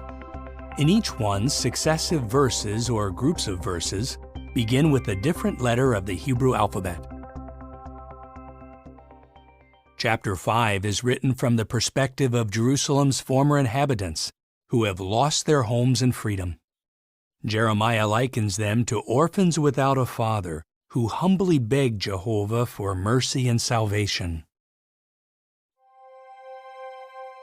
As you consider the 5 poems of Lamentations, notice how rebellion brings divine judgment, how repentance leads to divine mercy, and how sorrow will give way to rejoicing under the rule of God's kingdom.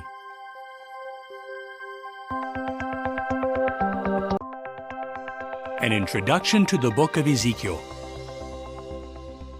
Ezekiel was the son of a priest and served as a prophet of Jehovah. He lived in Judah until 617 BCE, when Judean King Jehoiakim was forced to surrender to Babylon. Ezekiel was among the Jewish exiles whom King Nebuchadnezzar took to Babylon at that time. In 613 BCE, Jehovah commissioned Ezekiel to prophesy to the exiled Jews living in Babylonian captivity. Ezekiel faithfully fulfilled his assignment for at least 22 years. He completed his book in about 591 BCE. Ezekiel's prophetic work overlapped that of Obadiah and Jeremiah in Judah and of Daniel in Babylon. The sanctification of Jehovah's name is highlighted throughout the book of Ezekiel. The expression Sovereign Lord Jehovah appears 217 times. The book of Ezekiel has 48 chapters. In chapters 1 to 3, we read about the awe-inspiring visions Ezekiel sees by the river Kibar. During an intense windstorm, Ezekiel beholds 4 magnificent living creatures, or cherubs. Each one has 4 faces, that of a man, a lion, a bull, and an eagle. These faces reflect attributes that Jehovah possesses. Ezekiel is awed by a vision of the heavenly part of Jehovah's organization, which is represented by a celestial chariot directed by God's Spirit. Chapters 4 to 24 contain Jehovah's judgment against Jerusalem and her rebellious, idolatrous people. Ezekiel often communicated Jehovah's prophecies by means of symbolic actions. For example, Jehovah had Ezekiel engrave the city of Jerusalem on a brick and stage a mock siege against it. As a sign of the coming siege, he laid on his side for 430 days.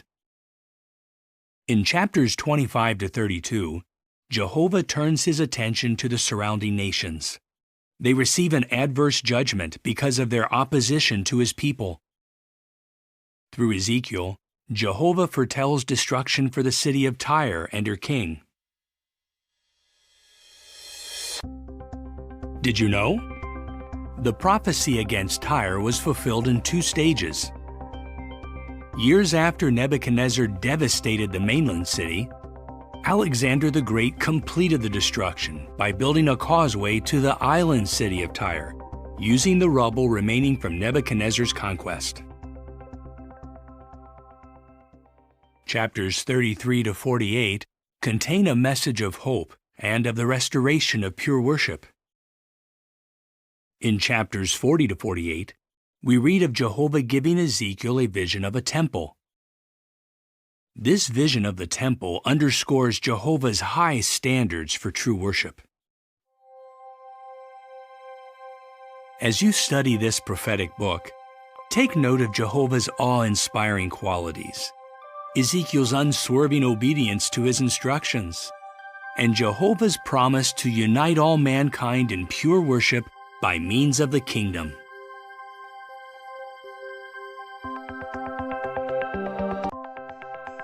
An introduction to the book of Daniel. Daniel wrote this prophetic book in Babylon. He was taken to Babylon, likely as a young Judean prince, along with other nobles. In time, Daniel served as a government official for the Babylonians and later for the Medo-Persians. Daniel opens his book by relating events that began in 618 BCE when he was still a young man. He completed his writing in approximately 536 BCE. Obadiah, Ezekiel, and Jeremiah were Daniel's contemporaries. They lived during a tumultuous period of Israel's history that included the destruction of Jerusalem. Daniel witnessed the Medo-Persian conquest of Babylon and the return of a faithful remnant of God's people to Jerusalem.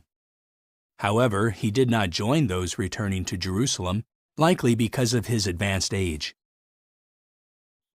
The book of Daniel has 12 chapters. Chapters 1 to 6 record in chronological order the experiences of Daniel and those of his 3 companions. Chapters 7 to 12 contain Daniel's account of prophetic dreams and visions that he received by inspiration.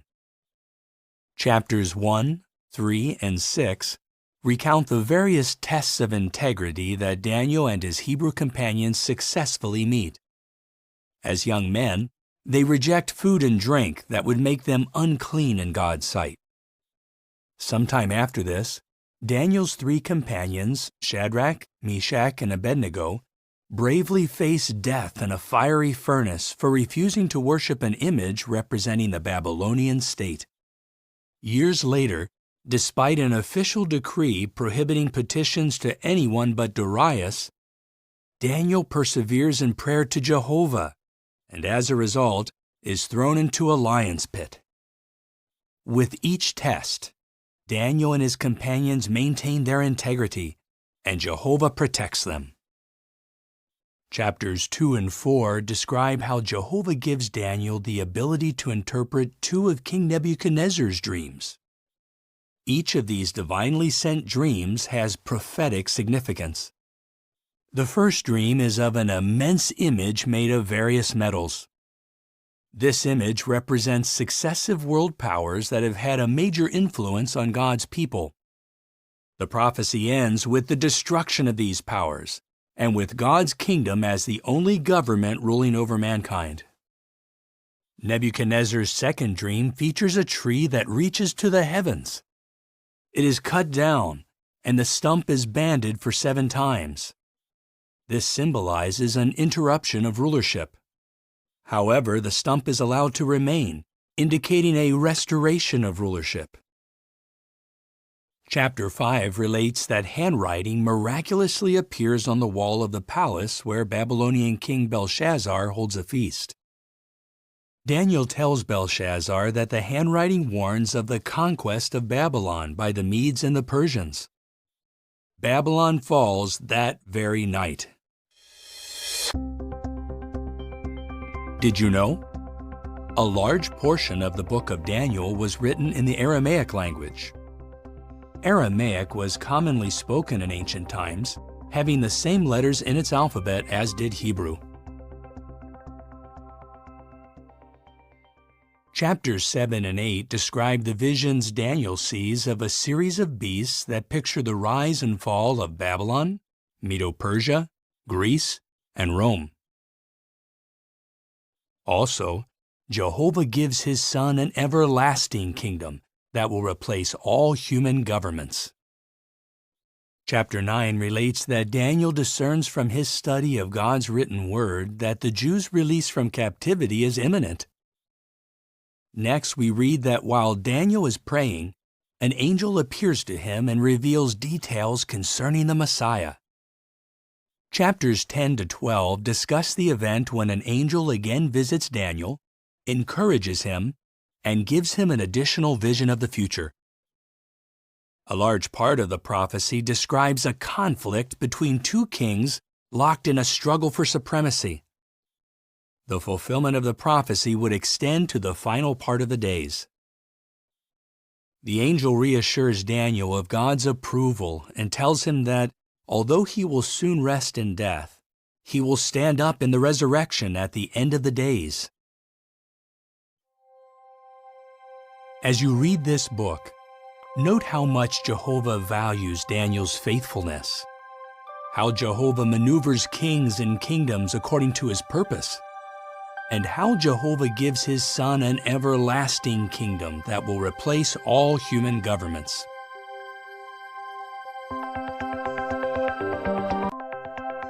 An introduction to the book of Hosea. Hosea served as a prophet to the 10-tribe kingdom of Israel, and his prophecies were directed mainly to that nation. His contemporaries, Micah and Isaiah, served as prophets to the southern kingdom of Judah. Hosea began his service no later than 804 BCE, during the reign of King Jeroboam II. His career as a prophet continued for about 60 years until sometime after 745 BCE, when he completed the book bearing his name. Hosea prophesied amid great political turmoil. 4 kings of Israel were assassinated during this period. The book of Hosea has 14 chapters. Chapters 1 to 3 use Hosea's family life to dramatize Jehovah's dealings with Israel. Jehovah tells Hosea to marry a woman who would later commit adultery repeatedly. Hosea marries Gomer, who becomes unfaithful to him. Hosea's marriage to Gomer pictures Jehovah's marriage to Israel by means of the Mosaic Law covenant. Gomer's unfaithful conduct pictures Israel's betrayal of Jehovah by turning to the worship of false gods and forming political alliances with pagan nations. Chapter 3 contains Jehovah's instructions to Hosea to take back his unfaithful wife. This symbolizes Jehovah's willingness to show mercy to the Israelites if they repent of their idolatry and obey Jehovah. Hosea foretells that Israel will look for Jehovah and for David their king, a prophecy ultimately fulfilled with Jesus as heavenly king. Did you know? The northern 10-tribe kingdom of Israel was at times called Ephraim or Samaria. Ephraim was the dominant tribe of the kingdom, and Samaria was the kingdom's capital city. Chapters 4 to 13 contain judgments against unfaithful Ephraim. These were fulfilled when Assyria overthrew the nation and its capital city, Samaria. Chapter 14 contains a heartwarming invitation to Israel to return to Jehovah, who reassures the people of his mercy. As you study the book of Hosea, note how Jehovah requires unhypocritical worship, is merciful toward repentant wrongdoers, and is loyal to his promise of providing a heavenly king from the line of David.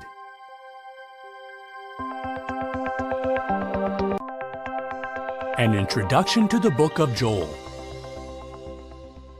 Joel prophesied to the two-tribe kingdom of Judah during the 9th century BCE, and he appears to have recorded his prophecies about 820 BCE, in the days of King Uzziah. Joel was a contemporary of the prophets Jonah and Amos. The book contains 3 chapters, and it warns of the approaching day of Jehovah. Chapters 1 and 2 mention a locust plague that will devastate the land, leaving famine in its wake. The locusts have teeth like those of a lion. They run like horses, scale walls like soldiers, and sound like chariots charging into battle. Although false worship flourishes in Jerusalem and Judah, Jehovah will not let the rebellious conduct of the people continue. Judah's only hope lies in repenting and turning to Jehovah. Did you know? The Apostle Paul quoted Joel when he said, "Everyone who calls on the name of Jehovah will be saved." Calling on God's name involves knowing Him, trusting Him, obeying Him, and putting Him first in our life. In chapter 3, the nations are called to account for mistreating God's people. They are to be crushed like grapes in a winepress. Then Jehovah promises future kingdom blessings, both physical and spiritual. In heaven and on earth, all will be united in pure worship. As you study the book of Joel, note how those who make themselves enemies of God fare badly. How different the outcome is for those who repent and return to Him, and how Joel's prophecy finds fulfillment in the proclamation of God's kingdom.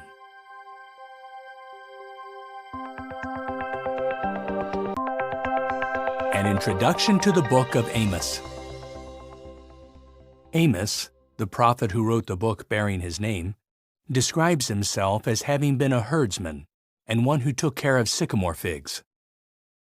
Amos came from the Judean town of Tekoa, located south of Jerusalem. Jehovah sent Amos as a prophet primarily to the northern kingdom of Israel. Amos prophesied sometime within the period from 829 to 804 BCE, during the reign of King Jeroboam II. Amos recorded his prophecy by about 804 BCE, after he returned to Judah. He was a contemporary of the prophets Jonah, Joel, and Hosea. The book of Amos has 9 chapters. Chapter 1 contains judgment messages against a number of surrounding nations. Chapter 2 records pronouncements against Moab, Judah, and the northern 10-tribe kingdom of Israel.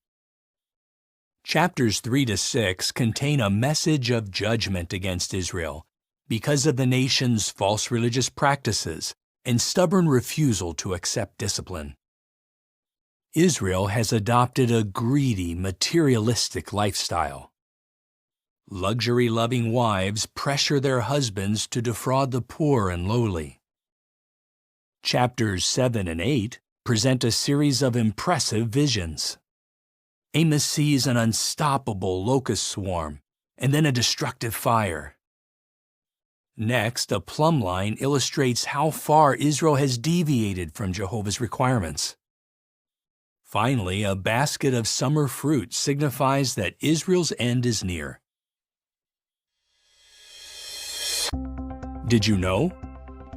During a meeting of the first century governing body, James, Jesus' half-brother, quoted from the book of Amos to show that Jehovah would gather kingdom heirs from both Jews and Gentiles.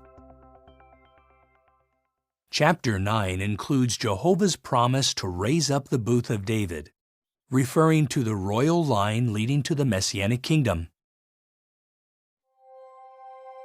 As you read the book of Amos, note how Jehovah uses humble people to do important work.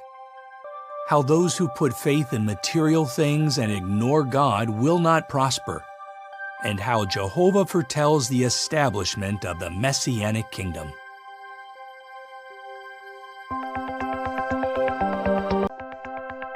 An introduction to the book of Obadiah. Obadiah was a prophet of Jehovah. He recorded his prophecy about 607 BCE after the Babylonians destroyed Jerusalem. Obadiah was a contemporary of Jeremiah, Daniel, and Ezekiel. The book of Obadiah is the shortest book in the Hebrew Scriptures. It has just one chapter. Obadiah conveys a judgment message against the nation of Edom. During the destruction of Jerusalem by the Babylonians, the Edomites rejoice at Israel's suffering. Edomites capture fleeing Israelites. They hand them over to the Babylonians and share in taking spoil from the conquered Jews. Did you know? The Edomites were related to the Israelites. They were descendants of Jacob's twin brother Esau. He was given the name Edom, meaning red, after he sold his birthright for some red lentil stew. Obadiah prophesies that the nation of Edom will be plundered at the hands of her former allies. This prophecy begins to be fulfilled when the Babylonians conquer Edom. In time, Edom ceases to exist. In the closing verses, Jehovah promises to restore his people as a unified nation and re-establish true worship in Jerusalem. The book concludes with the statement, "The kingship will become Jehovah's," indicating that Jehovah's kingship will stand vindicated forever. As you read Obadiah, note how Jehovah is aware of the persecution his people suffer, how Jehovah gives his people hope in times of distress, and how Jehovah's lasting kingship will stand vindicated forever.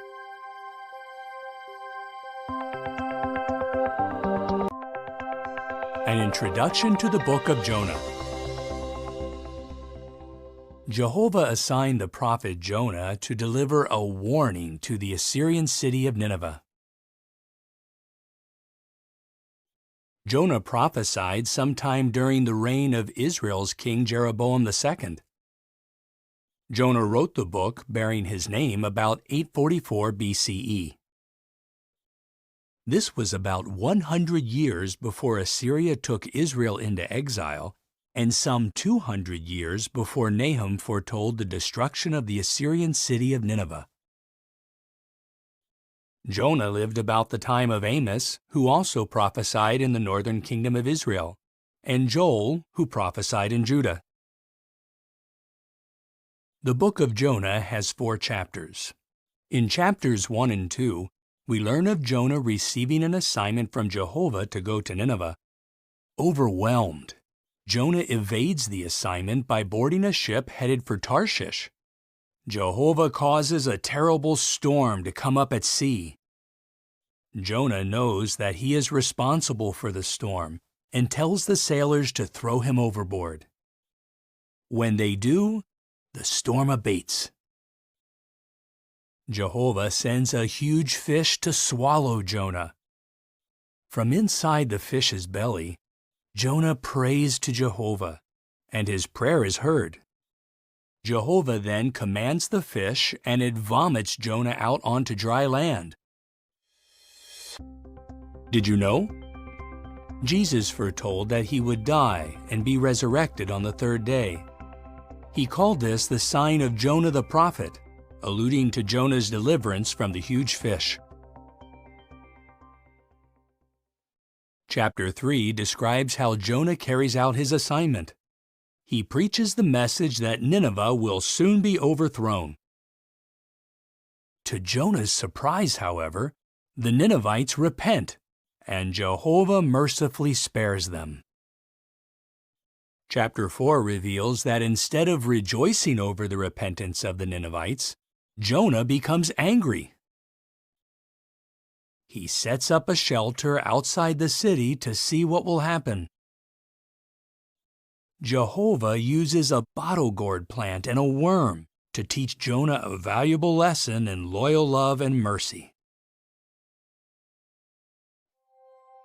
As you read the book of Jonah, note how Jonah accepted correction and fulfilled his assignment, how Jehovah displayed loyal love and mercy toward the repentant Ninevites, and how Jesus used Jonah's experience to foretell his own death and resurrection, which opens the way to everlasting life under God's kingdom.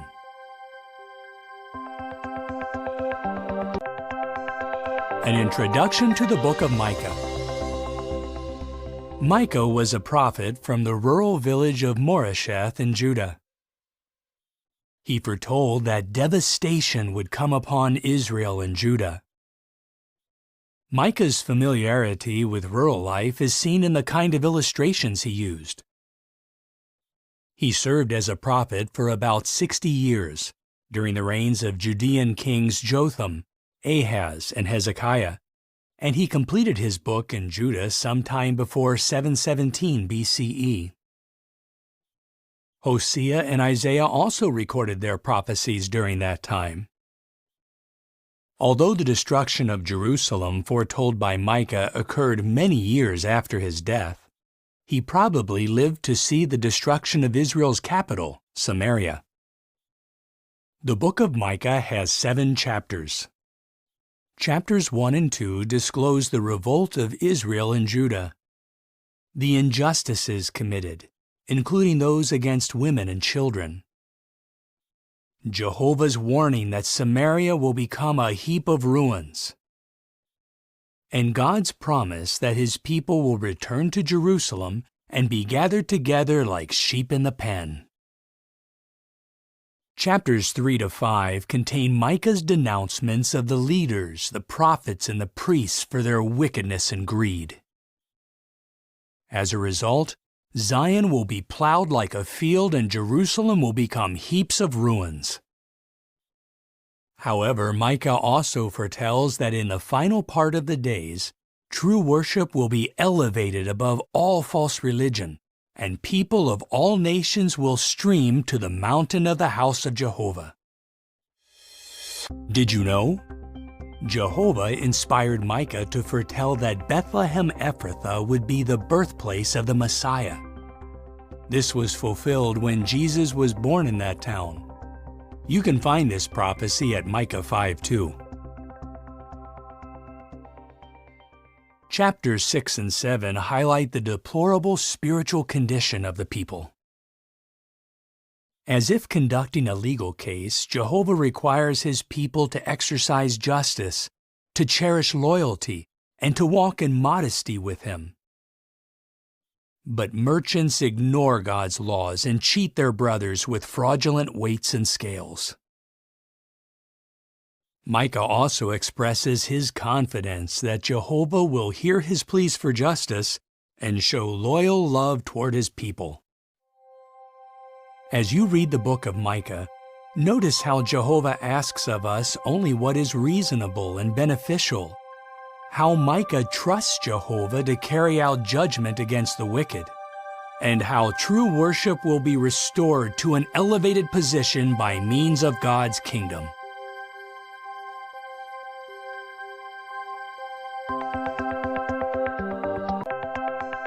An introduction to the book of Nahum.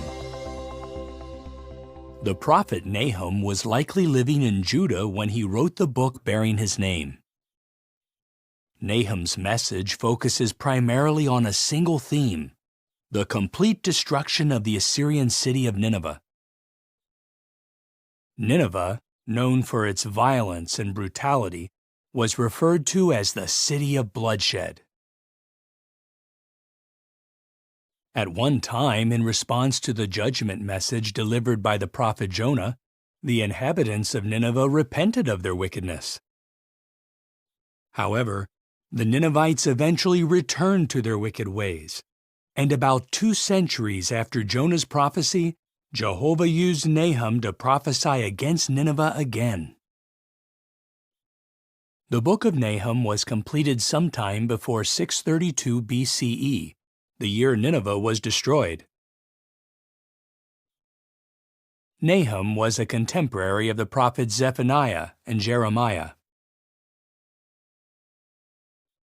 The book of Nahum contains 3 chapters. In chapter 1, Nahum proclaims Jehovah's judgment against the city of Nineveh. The entire city, with its collection of pagan gods made of wood, stone, and metal, will be completely destroyed. This is good news for the people of Judah. Free from that cruel and dangerous enemy, they can celebrate their festivals in peace. Did you know? We can trace Nineveh's origin back to the days of Nimrod, the founder of the first empire to exist after the flood. Chapters 2 and 3 describe Nineveh's destruction in greater detail. Nineveh was a heavily fortified city with high walls and a moat. But Nahum prophesies that the gates of the rivers will be opened, and the palace will be dissolved. These words were fulfilled in 632 BCE, when flooding caused damage to the city. This permitted the besieging forces of Babylon and Media to capture the city and destroy it. Jehovah's prophetic word through Nahum came true in every detail. As you read the book of Nahum, consider how Jehovah hates violence, how Jehovah always fulfills His word, and how Jehovah provides comfort for all who seek peace and salvation under His kingdom.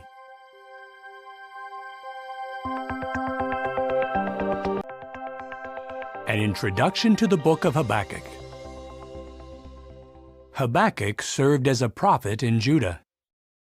From the book's closing notation, "To the director with my stringed instruments," it has been inferred that Habakkuk may have been a temple musician. He wrote the book bearing his name about 628 BCE, some 20 years before the destruction of Jerusalem. He was a contemporary of Jeremiah, who also served in Judah. The book of Habakkuk has 3 chapters.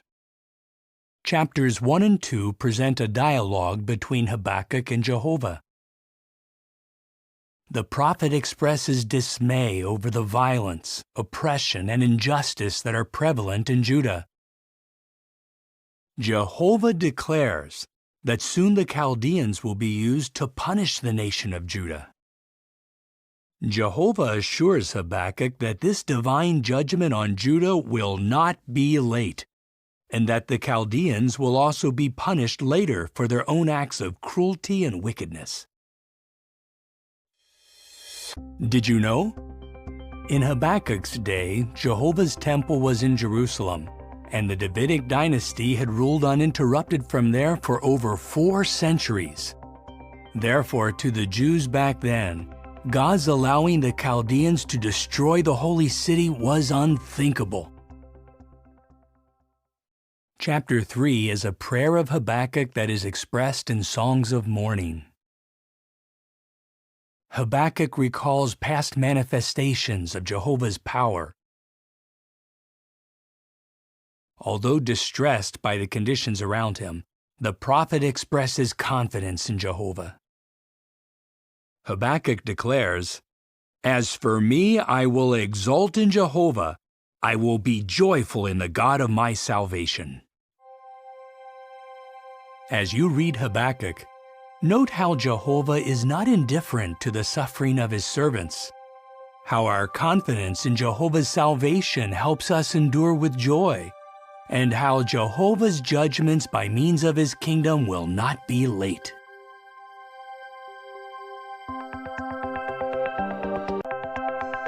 An introduction to the book of Zephaniah. Zephaniah was a prophet of Jehovah in Judah, and he wrote the book bearing his name. He prophesied early in the reign of faithful King Josiah. He completed his book before the year 648 BCE, some years before Nahum and Habakkuk wrote their books, and over 40 years before the destruction of Jerusalem in 607 BCE. The book of Zephaniah contains 3 chapters. Chapter 1 warns the people of Judah that Jehovah's day of judgment is approaching quickly. The people are focusing on material wealth, worshiping false gods, and assuming that Jehovah will not intervene in their affairs. In chapter 2, the people are urged to seek Jehovah.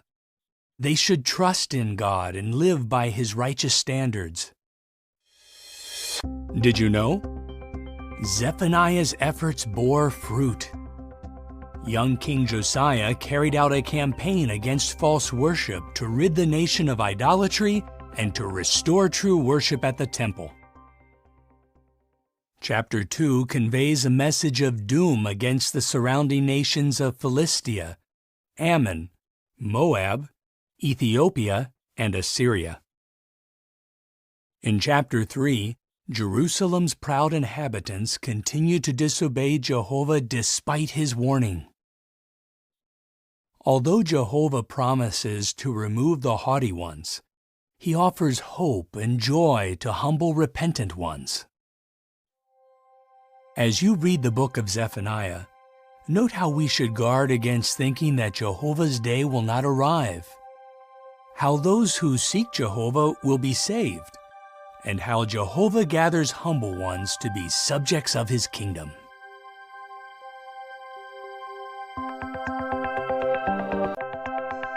An introduction to the book of Haggai. Haggai was likely born in Babylon. In 537 BCE, he traveled with a remnant of the Jewish nation to Jerusalem, where he would later serve as a prophet. Haggai completed his book in 520 BCE. But why did Jehovah cause him to begin prophesying? In 536 BCE, the Jews laid the foundation for the new temple in Jerusalem. Sadly, the work stopped for many years because of opposition from enemies and apathy on the part of the Jews.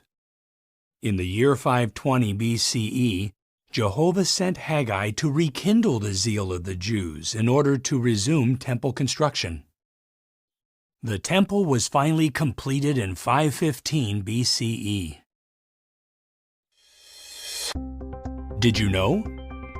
In the 38 verses that make up chapters 1 and 2, Haggai uses the name Jehovah 35 times, 14 times in the expression Jehovah of Armies.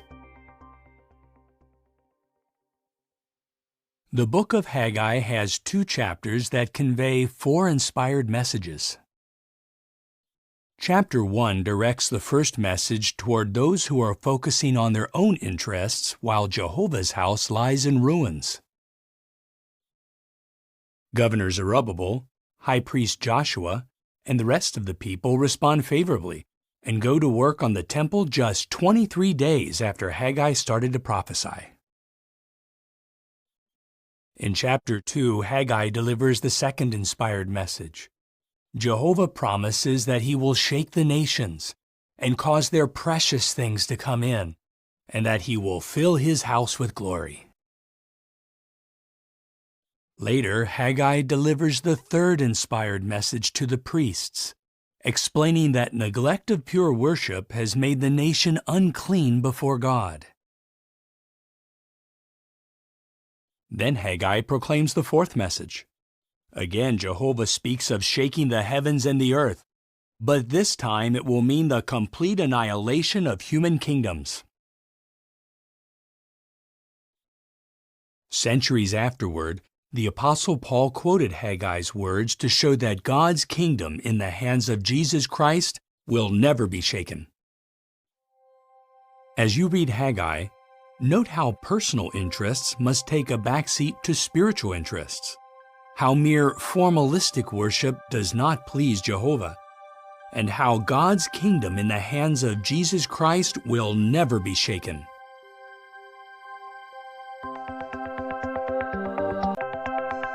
An introduction to the book of Zechariah. Zechariah began to prophesy in Jerusalem around 520 BCE, 17 years after the return from Babylonian exile. He prophesied for at least 2 years, completing the book bearing his name around 518 BCE. His work overlapped that of the prophet Haggai. The rebuilding of Jehovah's temple was at a standstill. It appeared to observers that Jehovah had forsaken the city. The people there were discouraged and focused on personal comforts. Jehovah sent Zechariah to join the prophet Haggai in encouraging the Jews to resume the temple construction despite all obstacles. Did you know? Solomon's temple was completed in just over 7 years. In contrast, when Zechariah wrote his book, the reconstruction had been underway for about 20 years, but without completion. The book of Zechariah contains 14 chapters. Chapters 1 to 6 set forth a series of intriguing visions that ensured divine backing of the work of rebuilding the temple and the return to pure worship. For example, one vision features a woman named Wickedness, who is put into a container and taken far away by 2 winged women. This illustrates that wickedness has no place among Jehovah's people. Chapters 7 and 8 urge God's people to turn from unjust treatment of the poor and to deal with one another in loyal love and mercy. Chapter 10 foretells Jehovah's turning his favorable attention to his repentant people. Zechariah also recorded several significant prophecies about the Christ. He indicated that the future king of God's kingdom would triumphantly enter Jerusalem on a donkey. Zechariah foretold God's true shepherd would be betrayed for 30 pieces of silver. Zechariah also foretold details about this messianic shepherd's death. Chapter 14 states that Jehovah forms a very great valley. This valley is for the protection of his people and results in a complete triumph of true worship. As you study the book of Zechariah, notice how Jehovah makes his work succeed despite adversity, how he describes the future king of his kingdom, and how his loyal subjects will remain safe in his valley of protection.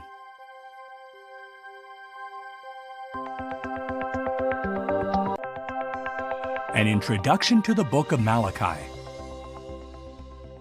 The prophet Malachi wrote this book in Jerusalem after the Jews returned from Babylon. He proved to be a fearless spokesman for Jehovah. Malachi completed writing his prophecy sometime after 443 BCE, many years after Haggai and Zechariah wrote their books, but about the same time Nehemiah wrote his book. About a century had passed since the first Jewish exiles returned to Jerusalem. The temple had been rebuilt, and the rebuilding of Jerusalem's walls was completed, but the nation still needed spiritual guidance. The book of Malachi has 4 chapters. In chapters 1 and 2, Jehovah denounces the priests for their corrupt practices. Jehovah calls them to account because they are offering him inferior animals for sacrifice. The priests have been negligent in teaching the people, who are unjustly divorcing their wives and marrying new wives from pagan nations, something that Jehovah hates. Chapter 3 indicates there would be a forerunner to the Messiah. The Messiah, or messenger of the covenant, will come to the temple to cleanse it. Jesus did this when he threw greedy merchants out of the temple. Did you know? Malachi mentions Elijah the prophet. However, Elijah had been long dead by the time Malachi wrote his prophecy. Jesus identified John the Baptizer as the Elijah that Malachi foresaw. In chapter 4, Malachi makes a prophetic reference to the Son of Righteousness, which highlights Jesus' role as mankind's Savior. As you read the book of Malachi, notice how Jehovah expects us to give Him our best, how Jehovah hates unjust divorce, and how the messenger of the covenant, the foretold King of God's kingdom, supports true worship.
An introduction to the book of Mark. Mark may have become a follower of Jesus when he was a young man living with his mother in Jerusalem. In fact, it seems that their home was used as a meeting place by the early Christian congregation. While Mark may have had limited contact with Jesus, he enjoyed association with the apostles Peter and Paul, as well as Mark's cousin Barnabas. He had the privilege to assist Paul and Barnabas in the missionary work. His ministry also took him to such distant places as Babylon and Rome. Perhaps between the years 60 and 65 CE, while in Rome, Mark wrote an account of Jesus' life. This became the third gospel to be circulated among the early Christian congregations. Although most of Mark's information is also contained in the other Gospels, he does include some unique details. For example, it is evident that this book was written with a non-Jewish audience in mind, especially the Romans. Mark explains Jewish expressions and customs that would have been unfamiliar to Romans and other non-Jews. He may have obtained much of his information from Peter, who was an eyewitness of practically all that Mark recorded.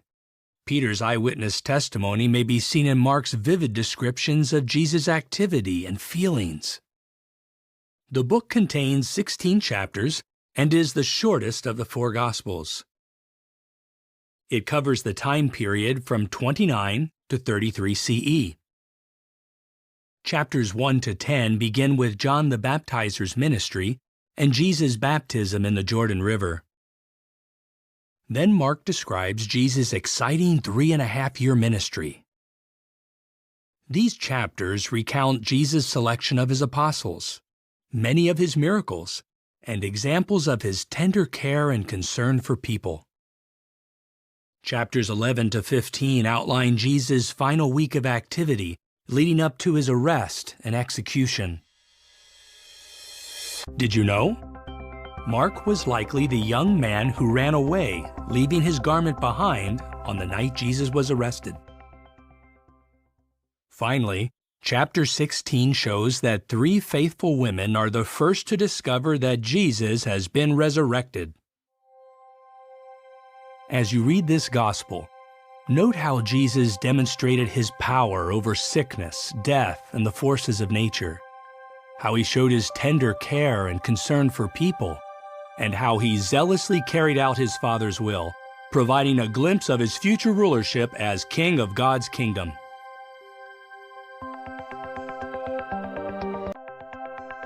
An introduction to the book of Luke.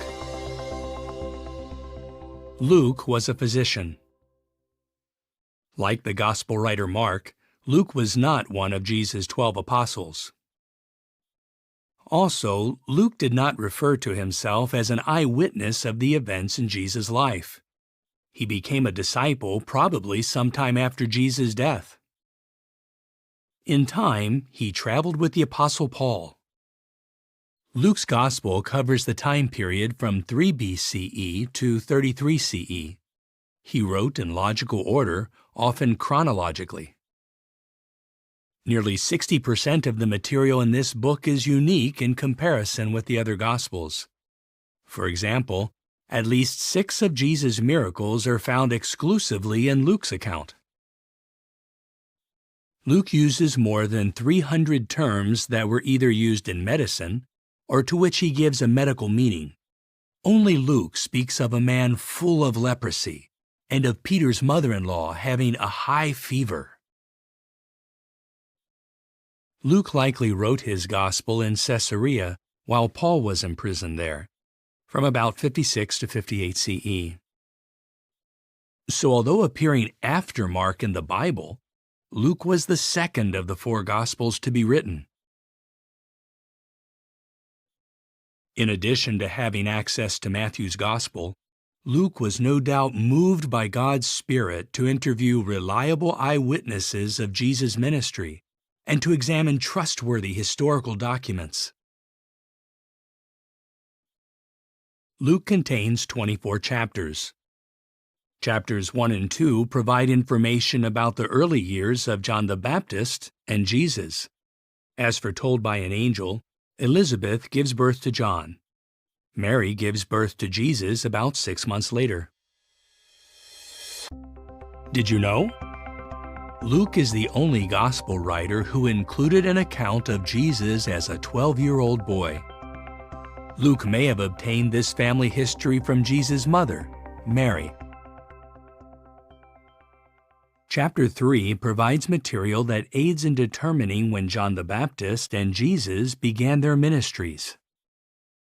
Noteworthy, too, is the record of Jesus' genealogy, tracing Mary's family through King David and all the way back to Adam, son of God. Chapters 4 to 9 relate the preaching and healing work of Jesus' early ministry, primarily in the region of Galilee. Luke conveys not only specific details regarding the sicknesses that Jesus healed, but also conveys the compassion with which Jesus cured people. Chapter 6 describes how Jesus, after a whole night in prayer, chooses his 12 apostles. In chapter 9, Jesus sends out the 12 to preach the kingdom message and to heal the sick. Chapter 10 to the middle of chapter 19 describes events that mostly take place in Judea and Perea. Jesus increases the number of kingdom proclaimers by sending out 70 more disciples to preach the message.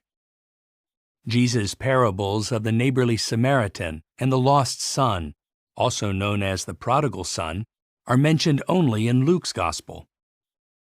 The latter part of chapter 19 to the end of chapter 23 records Jesus' final public ministry in and around Jerusalem and events surrounding his death.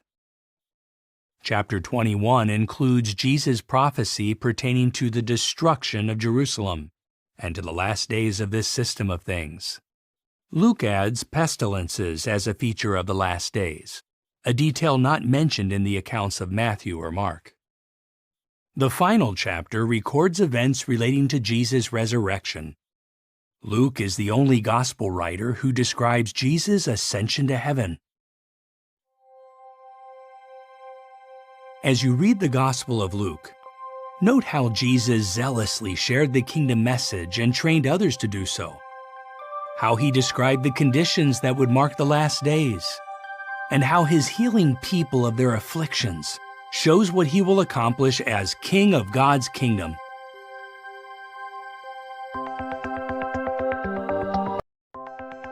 An introduction to the book of John. When he was a much younger man, John and his brother James were mending their fishing nets alongside the Sea of Galilee when Jesus invited them to be his followers. After the Passover of 31 CE, Jesus chose John as one of his 12 apostles. John was among Jesus' closest companions, and the disciple to whom he entrusted the care of his mother, Mary. The Gospel of John is the last of the 4 Gospels. It was written about 98 CE in or around Ephesus, nearly 65 years after Jesus' death. During those decades, Jesus' prophecy concerning the destruction of Jerusalem was fulfilled. It is said that 92% of this book contains material not covered in the other Gospels. John writes about love more than any other Gospel writer. The book of John contains 21 chapters. Chapter 1 reveals Jesus' role in the heavens before coming to earth. He is described as the one through whom Jehovah created all other things. Jesus is called the Word, highlighting his assignment as Jehovah's spokesman. Chapters 2 to 6 cover about 2 years of Jesus' ministry. Chapter 2 describes Jesus' first miracle at a wedding feast in Cana. When the wine ran out, he miraculously turned some 380 liters or 100 gallons of water into fine wine. Seeing this miracle strengthened the faith of Jesus' disciples. Chapter 6 reports how Jesus miraculously fed a crowd of about 5,000 men along with women and children. Chapters 7 to 12 cover the events following the Passover of 32 CE. Jesus travels to Bethany and resurrects his friend Lazarus. Although Lazarus had been dead for 4 days, he comes back to life at Jesus' command.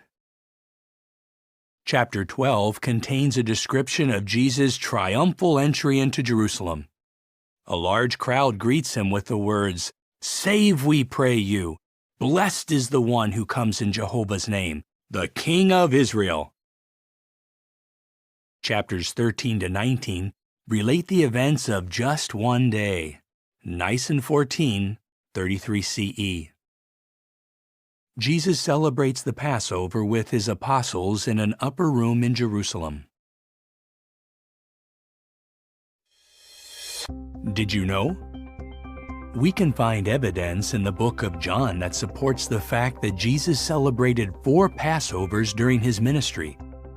This provides one of the lines of evidence that his ministry was 3.5 years long. Showing great humility at the final Passover, Jesus performs the duty of a servant, washing the feet of his apostles.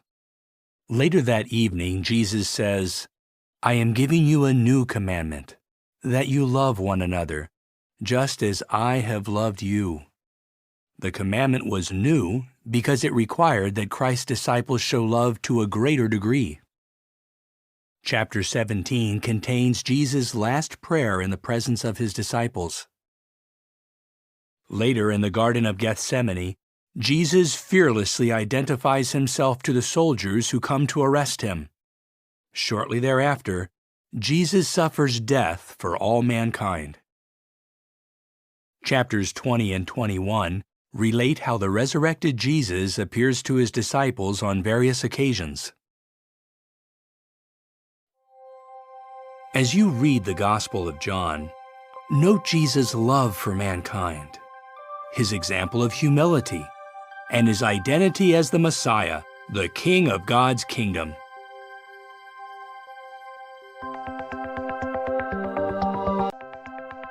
An introduction to the book of Acts. The Gospel writer Luke wrote Acts of Apostles. Chapters 1 to 12 of Acts primarily cover the activity of the Apostle Peter. Chapters 13 to 28 feature the activity of the Apostle Paul. Because Luke accompanied Paul on some of his travels, Luke was an eyewitness to certain events he recorded. The book of Acts contains a detailed history of the beginnings of the Christian congregation and its rapid growth. The account commences about where Luke's gospel account ends. Acts covers a period of approximately 28 years, from Jesus' ascension to heaven in 33 CE to about 61 CE, while Paul is still under house arrest in Rome, awaiting the outcome of his appeal to Caesar.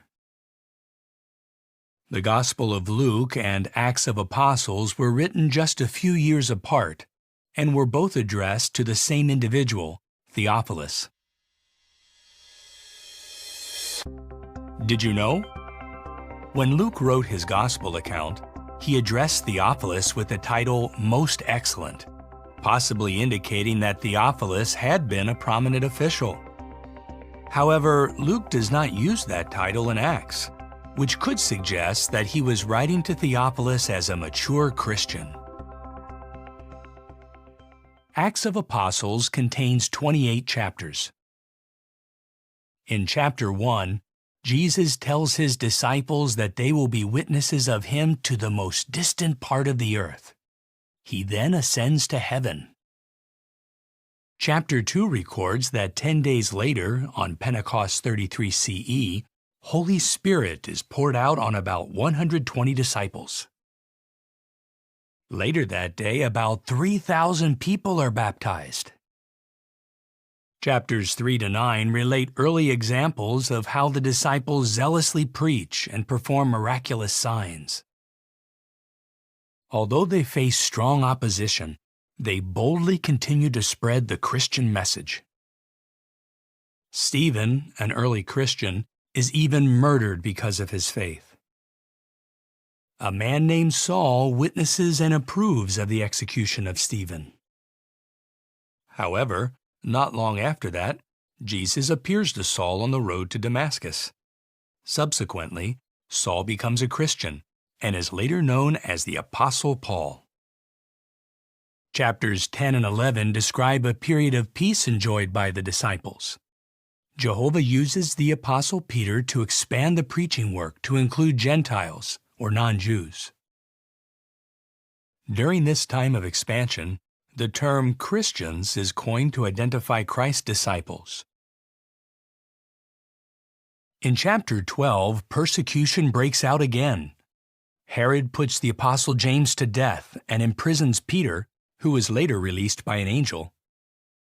Chapters 13 to 21 describe Paul's 3 eventful missionary tours from about 47 to 56 CE. Paul travels to Cyprus and parts of Asia Minor during his first missionary tour. His second missionary tour takes him back to Asia Minor as well as to Macedonia and Greece. Paul's third missionary tour covers some 4 years and ends in Jerusalem. Paul writes 6 inspired letters during the period that includes his second and third tours. According to one estimate, the book of Acts records Paul traveling nearly 10,000 miles.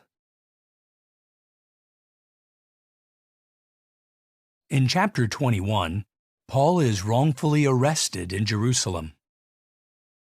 Chapters 22 to 26 relate Paul's defense.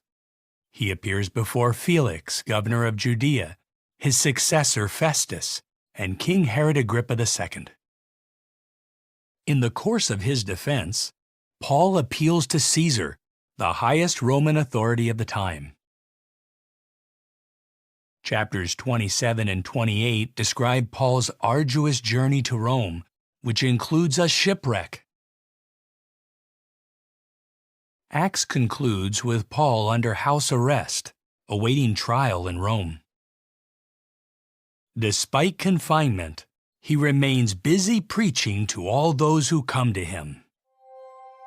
As you read Acts of Apostles, note how the disciples were empowered by Holy Spirit, how they witnessed fearlessly despite fierce persecution, and how they used legal means to defend their right to preach the good news of God's kingdom.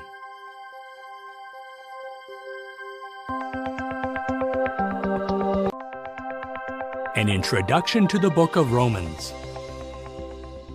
Romans is placed first in the listing of 21 letters in the Christian Greek scriptures. The Apostle Paul wrote 14 of these letters, including Romans. Likely in 52 CE, Paul embarked on his third missionary tour. While in Corinth in about 56 CE, Paul wrote to the Christians in Rome, a city that he had not yet visited. The letter to the Romans contains 16 chapters. In chapter 1, Paul expresses his desire to visit the Christians living in Rome in order to enjoy an interchange of encouragement. He also explains that the world's ungodly conduct is inexcusable because God's invisible qualities are clearly seen in his creative works. Did you know? Paul used Tertius as his secretary to write this letter. The faithful sister Phoebe may have delivered this letter to Rome, or may have accompanied the person who did. In chapter 2, Paul highlights God's impartiality. Both Jews and Gentiles will be judged by the same standard. In chapters 3 and 4, Paul explains that Jehovah declares Jews as well as Greeks righteous by faith, and he uses the example of Abraham to illustrate the point. Abraham lived before the law was given to Moses and before Jesus sacrificed his life. Nevertheless, God counted Abraham as righteous because of his outstanding faith. In chapters 5 and 6, Paul reasons that Adam sinned against God, and as a result, all humans have inherited sin and death. Relief is possible only through faith in Jesus and his sacrificial death. In chapters 7 and 8, Paul discusses how the Mosaic Law revealed what sin is, and why Christians are not under that law. In chapters 9 and 10, Paul explains that those who exercise faith, regardless of their nationality, can become God's spiritual children. In chapter 11, Paul uses the illustration of a cultivated olive tree. Jews who rejected the Messiah are compared to branches that are broken off. Branches from a wild olive tree, representing Gentile Christians, are grafted in their place. In order to be part of the tree, all must remain humble and exercise faith in Jesus. In chapters 12 and 13, Paul exhorts Christians to be peaceable with all, to love one another, and to respect governmental authorities. In chapters 14 and 15, Christians are counseled to stop judging one another, but rather to support those who are weak. In chapter 16, Paul concludes with words of encouragement and warm personal greetings, mentioning 26 individuals by name. As you read the inspired letter to the Romans, note how God is impartial in his dealings with all people, how Christians should be peaceable with others, and how freedom from sin and death comes only by exercising faith in Jesus, the King of God's kingdom.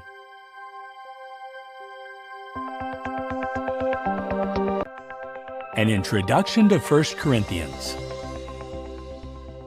The Apostle Paul wrote this letter to the Christians living in the busy cosmopolitan city of Corinth. Paul stayed in Corinth during his second missionary journey and helped establish a congregation there.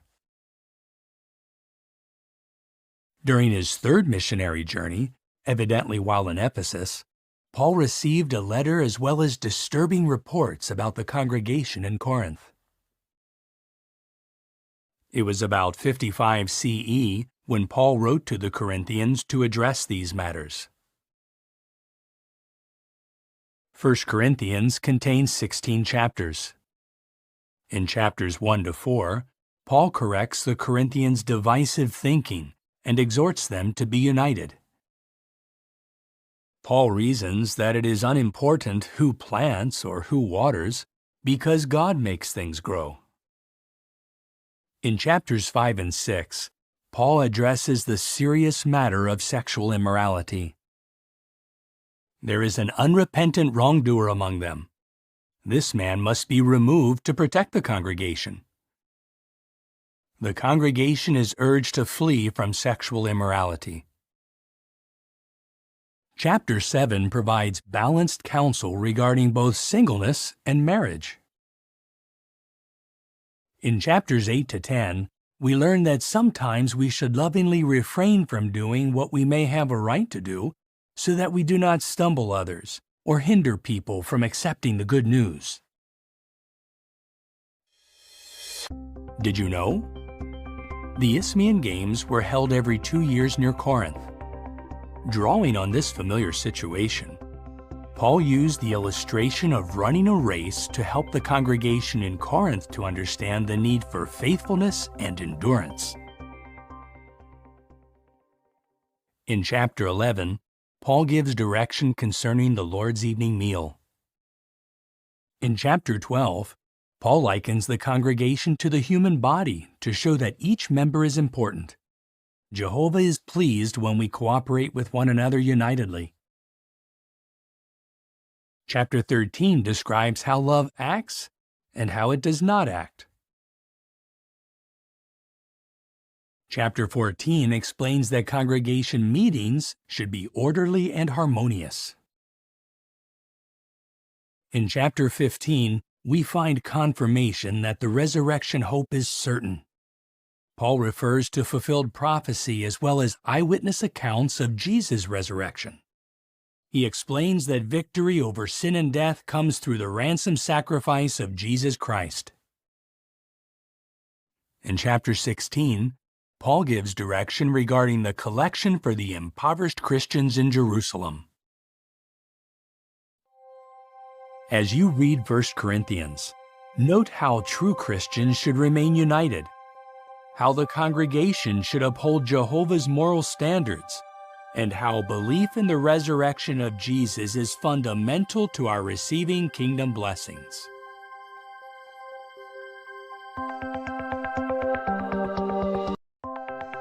An introduction to 2 Corinthians.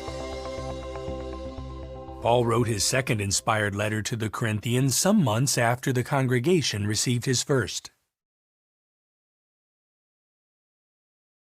Titus had been sent to Corinth to assist in the collection for the brothers in Judea, and possibly also to observe the Corinthians' reaction to Paul's first inspired letter to them. When Titus left Corinth, he traveled to meet Paul. Because Titus brought a good report, Paul rejoiced and wrote to the Corinthians yet again. 2 Corinthians has 13 chapters. In chapter 1, Paul refers to Jehovah as the Father of tender mercies and the God of all comfort, who comforts us in all our trials. In chapter 2, Paul reassures the congregation of his love for them, mindful of the strong counsel he gave them in his first inspired letter. The wrongdoer who had been expelled from the congregation has now changed his ways and should be forgiven and welcomed back. In chapter 3, Paul writes that being adequately qualified as ministers comes from God.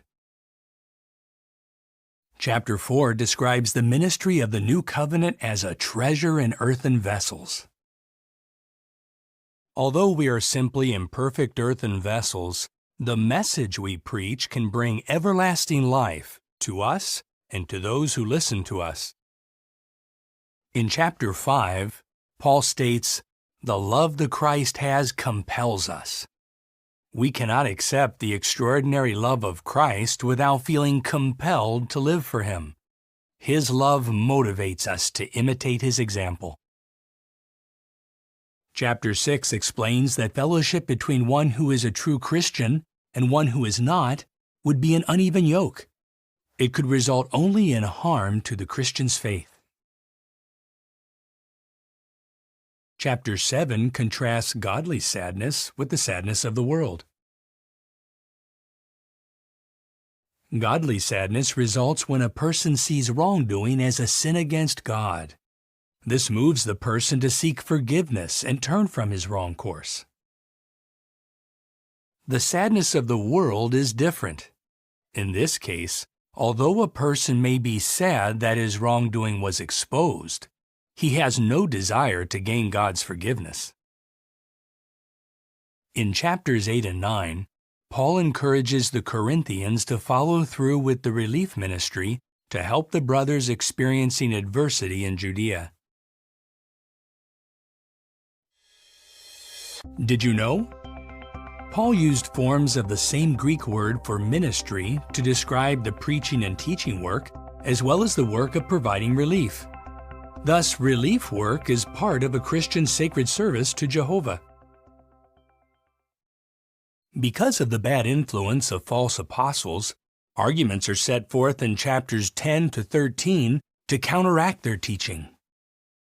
Paul reminds the congregation that scriptural truth can overturn strongly entrenched doctrines, practices, and attitudes that reflect imperfect human wisdom. As you read 2 Corinthians, note how Jehovah, the God of all comfort, strengthens and sustains His servants, how genuine repentance leads to friendship with God, and how even fragile humans can proclaim the good news of God's kingdom.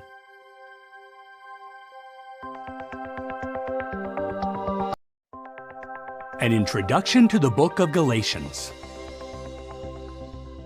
The Apostle Paul wrote this letter during or after his second missionary tour, either from Corinth or from Syrian Antioch. Although he usually used a secretary to write his letters, Paul himself wrote the letter to the Galatians. Galatians was written about 50 to 52 CE.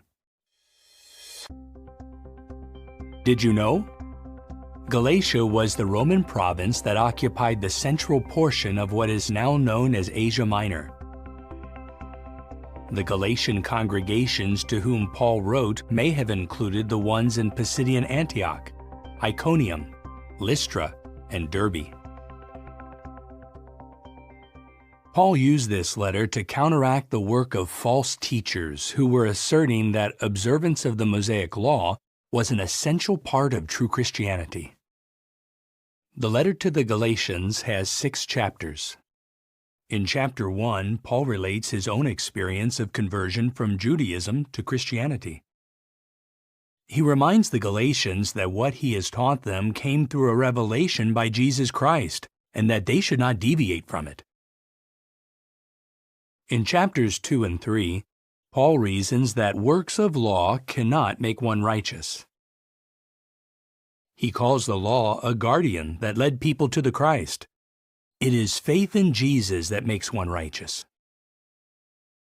Paul identifies Abraham's spiritual offspring as Christ and those who are heirs with Christ.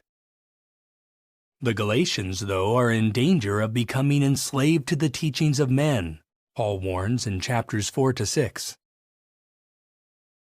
In chapter 4, Paul introduces a symbolic drama using the example of Hagar and Sarah and their children, Ishmael and Isaac.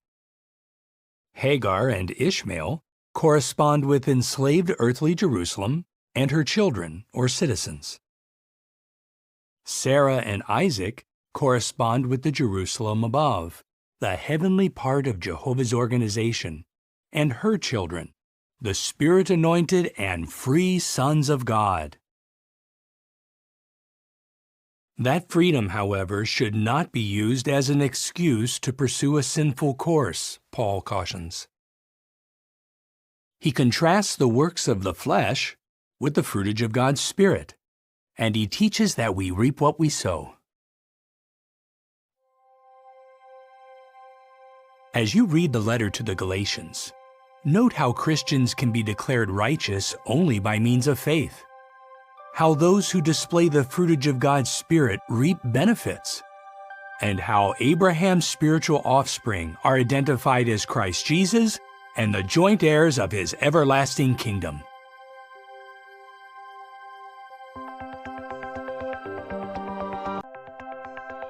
An introduction to the book of Ephesians.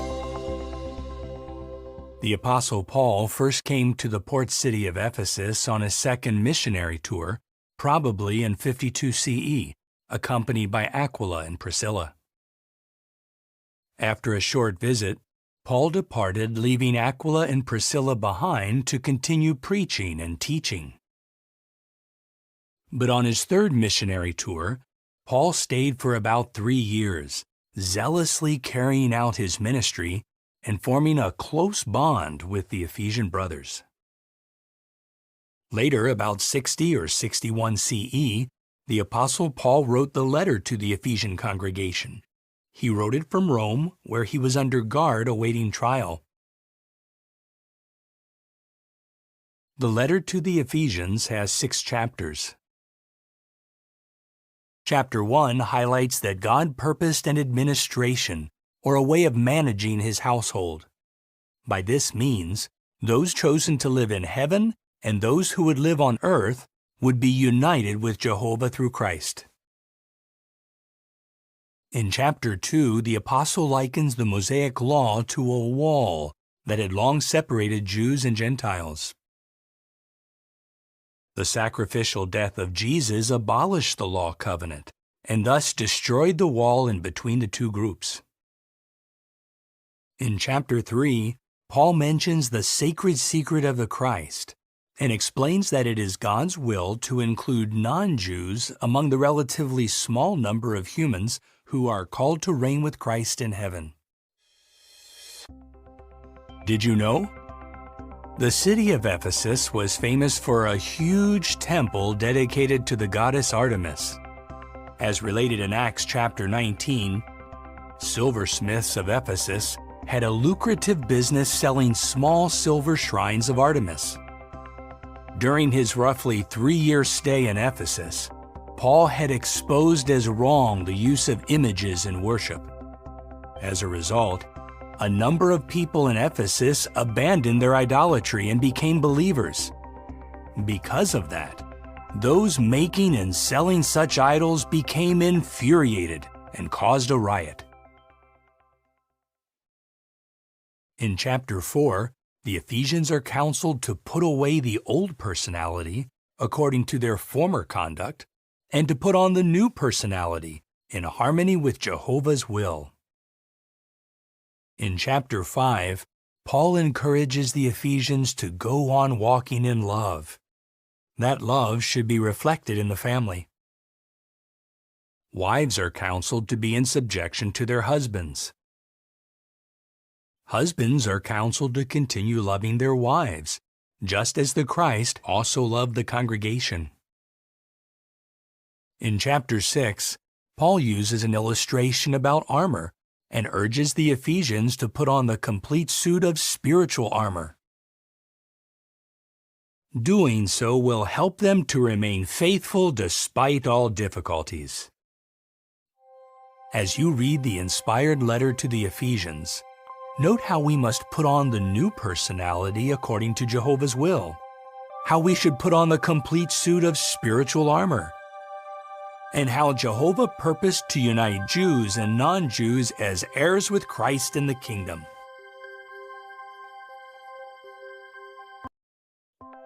An introduction to the book of Philippians. The Apostle Paul wrote this inspired letter from Rome, where he was under house arrest. He wrote the letter about 60 or 61 CE. Some years earlier, during his second missionary tour, Paul had received a vision while he was in Troas. A Macedonian man entreated him, "Step over into Macedonia and help us." So in about 50 CE, Paul and his companions began to preach the good news in the Macedonian city of Philippi. Paul established a congregation there, but not without opposition. He and Silas were beaten with rods and thrown into prison, where their feet were fastened in stocks. Paul returned to Philippi during his third missionary tour. His letter to the congregation reveals the special bond of love that he and the Philippian brothers had for each other. The letter to the Philippians has 4 chapters. In chapter 1, Paul writes that his current imprisonment in Rome has led to the advancement of the good news. The apostles' courage in the face of opposition has strengthened the brothers to keep speaking the word of God fearlessly. In chapter 2, Paul encourages the Philippians to keep imitating the mental attitude of Christ. The Philippians are then commended for shining as illuminators in the world. Did you know? Sometime earlier, the Philippians had sent Epaphroditus to Rome with a gift for Paul. Paul later sent Epaphroditus back to Philippi, entrusting him with his inspired letter to the congregation. In chapter 3, Paul warns against those who have confidence in the flesh, evidently because of their Jewish background. Paul considers any advantages that he once enjoyed as a Pharisee to be refuse compared with the privilege of knowing Christ and being in union with Him. In chapter 4, the Philippians are reminded not to be anxious over anything, but to find the peace of God through prayer, supplication, and thanksgiving. Paul also thanks the congregation for its generosity in providing for his material needs. As you read the letter to the Philippians, note how our being steadfast under trial can encourage others to stand firm. How God's Word and Spirit can help us to keep imitating the mental attitude of Christ. And how true peace comes to those who turn to God in heartfelt prayer as they await His kingdom rule.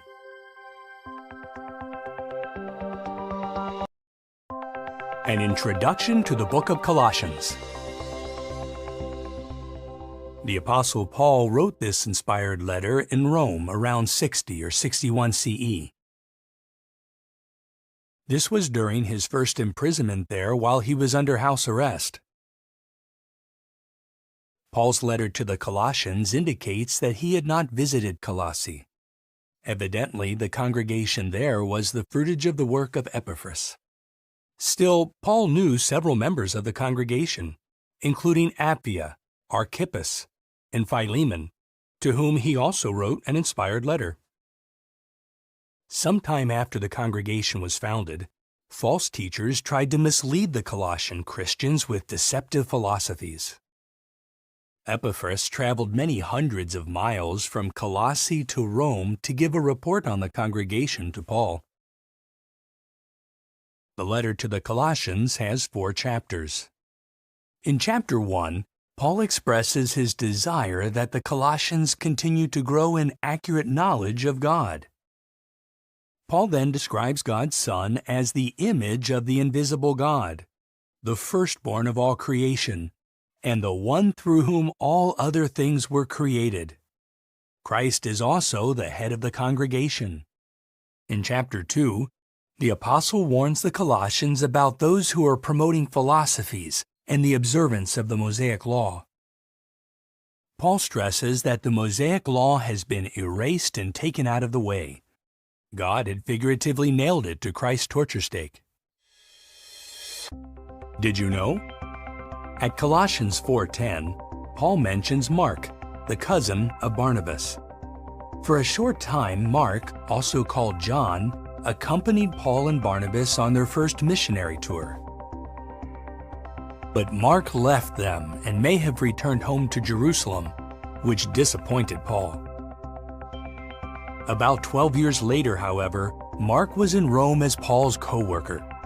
Clearly, any breach between the two had been healed. In chapter 3, Paul encourages the congregation to go on seeking the things above, where the Christ is seated at the right hand of God. The apostle also exhorts the Colossians to strip off the old personality, to clothe themselves with the new personality, and to continue forgiving one another freely. In chapter 4, Paul tells the Colossians to persevere in prayer along with thanksgiving. He also writes, "Let your words always be gracious, seasoned with salt, so that you will know how you should answer each person." As you read the inspired letter to the Colossians, note how we should continue to grow in accurate knowledge of God, how we can cultivate a Christ-like personality, and how our speech should always be gracious, especially as we proclaim the good news of God's kingdom.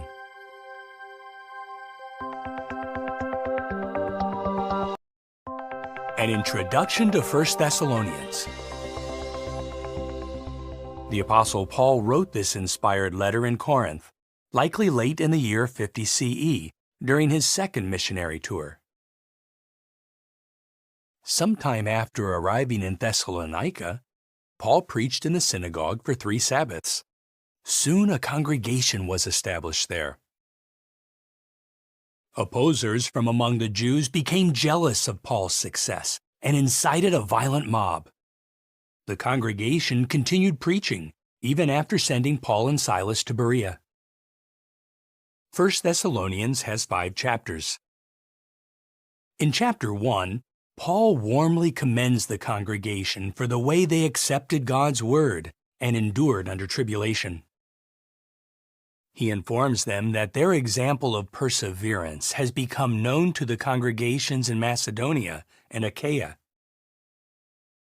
In chapter 2, Paul reminds the Thessalonians of his tender affection for them and how he worked hard to avoid being an expensive burden on them. Did you know? The Apostle Paul was a tent maker by trade.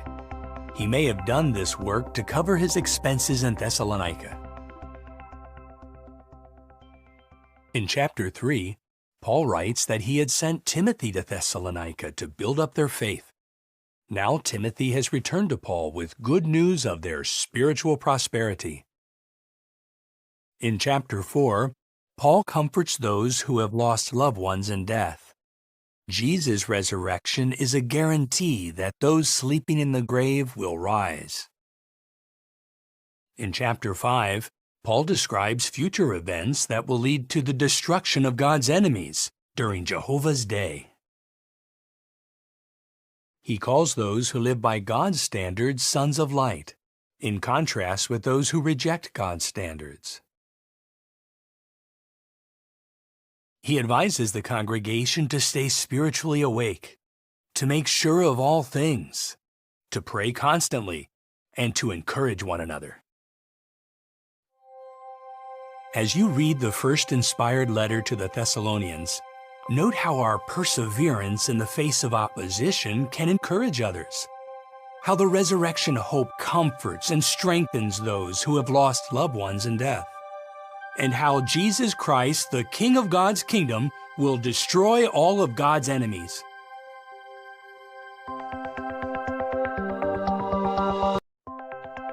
An introduction to 2 Thessalonians.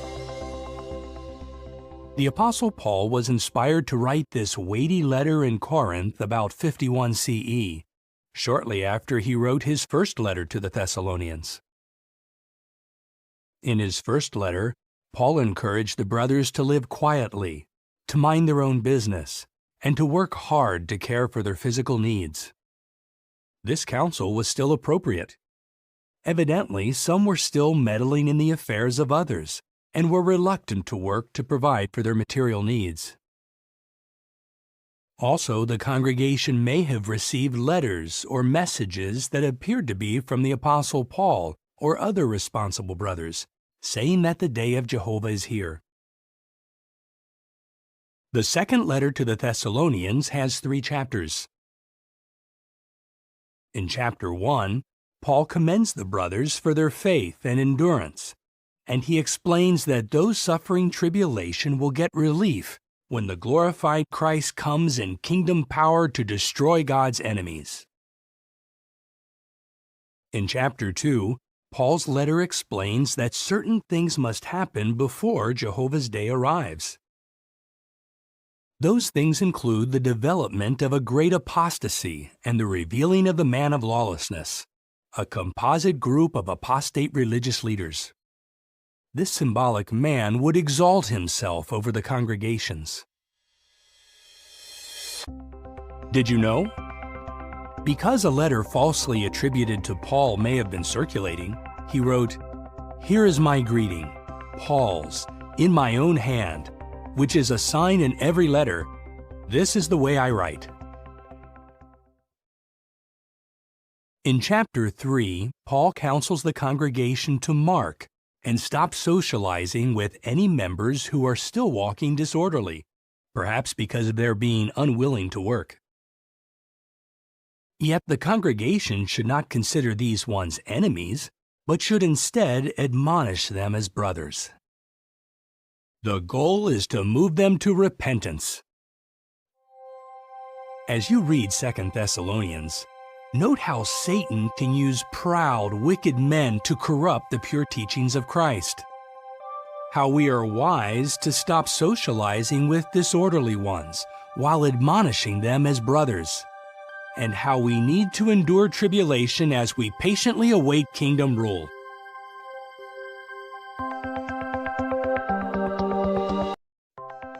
An introduction to the book of 1 Timothy. The Apostle Paul's first letter to Timothy was written from Macedonia about 61 to 64 CE. Paul indicates that Timothy was in Ephesus at the time. Paul wrote 1 Timothy to set out organizational procedures in the congregation and to warn against false teachings and the love of money. 1 Timothy has 6 chapters. In chapter 1, Paul encourages Timothy to remain in Ephesus so that he may correct those who have deviated from Christ's teachings. Paul also expresses gratitude for Christ's great mercy. Even though Paul had persecuted the Christian congregation, Jesus considered him faithful by assigning him to a ministry. In chapter 2, Paul mentions the need to pray for others, including government officials, so that God's people can lead a calm life and pursue their ministry in peace. He explains that it is God's will that all sorts of people should be saved and come to an accurate knowledge of truth. In chapter 3, Paul outlines the spiritual qualifications for those reaching out to serve as overseers or ministerial servants. Did you know? The Greek verb translated reaching out means stretching to grasp something. The apostle thus shows that brothers who want to serve others in the congregation should exert themselves. Paul writes in chapter 4 that a time will come when some will fall away from the faith and try to mislead others. These apostates will speak lies and even forbid marriage. He encourages Timothy to be a fine example in speaking, in conduct, and in love. Timothy should continue applying himself to public reading and to teaching. In chapter 5, Paul counsels Timothy to treat older men as fathers, younger men as brothers, older women as mothers, and younger women as sisters. He explains to Timothy that, if necessary, the congregations are to provide material aid to elderly widows who are truly in need and have a reputation for fine works. In chapter 6, the apostle states that those who teach things contrary to Christ's teachings are puffed up with pride. Paul also mentions that those who are determined to be rich fall into temptation and a snare and many harmful desires.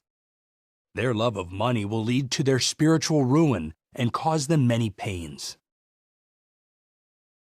Instead of being greedy, Christ's followers should be generous and ready to share, putting their trust in God so that they may get a firm hold on the real life.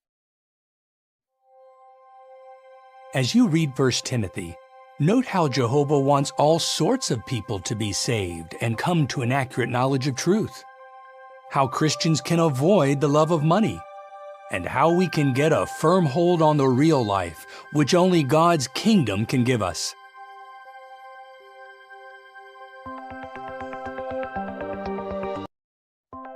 An introduction to 2 Timothy.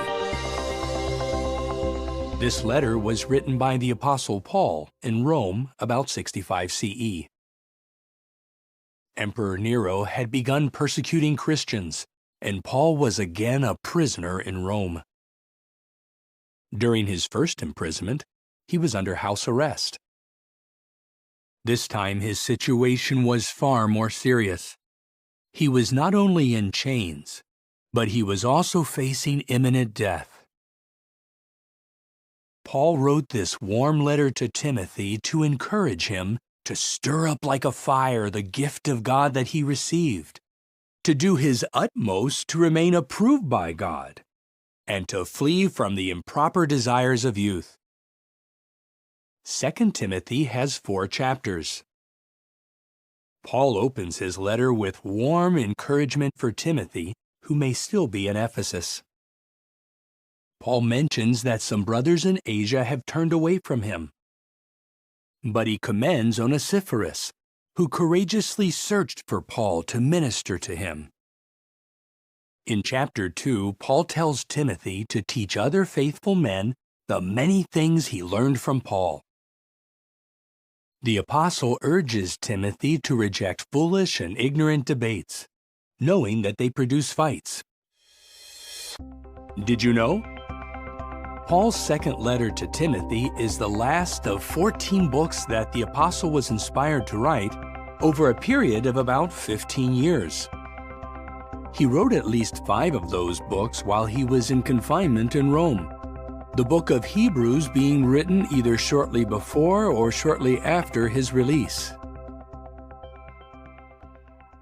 In chapter 3, Paul foretells what people in general will be like during the last days of Satan's world. Paul then reminds Timothy that the Scriptures, which are inspired of God, are able to make him wise for salvation. Paul also says that all those desiring to live with godly devotion in association with Christ Jesus will be persecuted.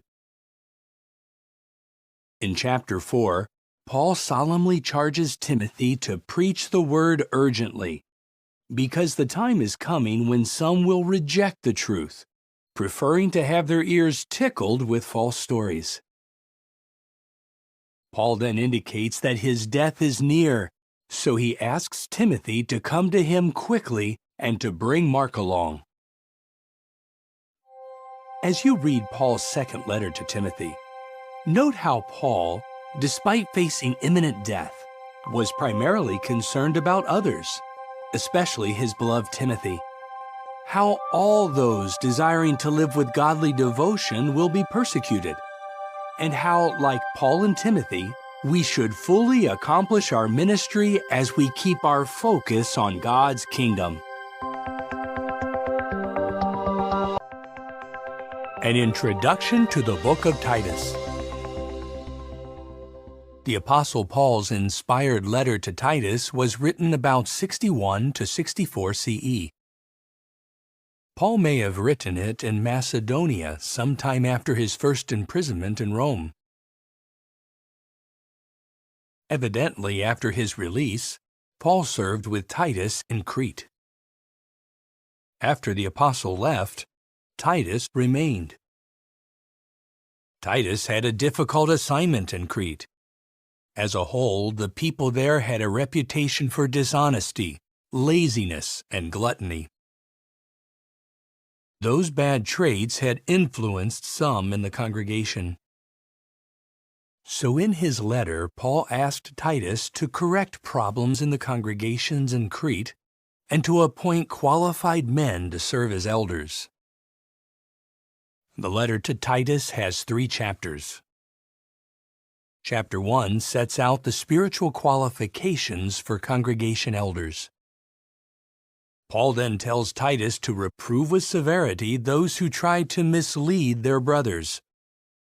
The deceivers include rebellious men, profitless talkers, and those who insist on adherence to circumcision.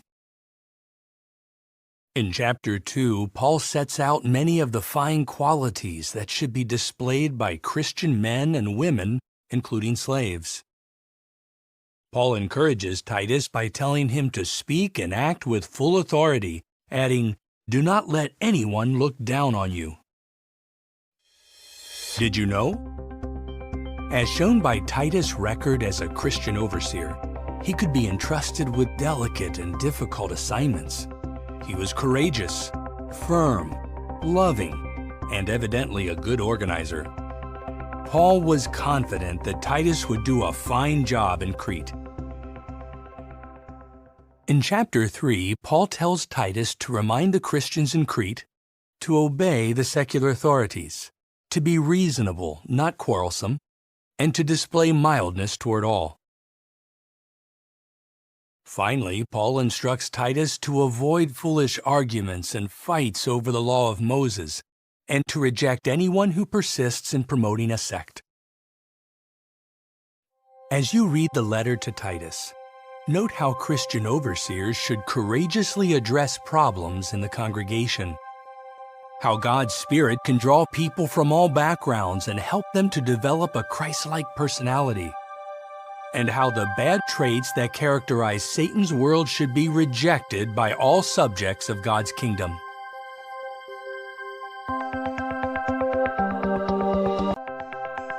An introduction to the book of Philemon. Paul wrote this letter primarily to his friend and spiritual brother Philemon, who lived in the city of Colossae in Asia Minor. Written in Rome about 60 or 61 CE, the letter concerns Philemon's runaway slave Onesimus. Onesimus somehow became associated with Paul in Rome and soon became a Christian.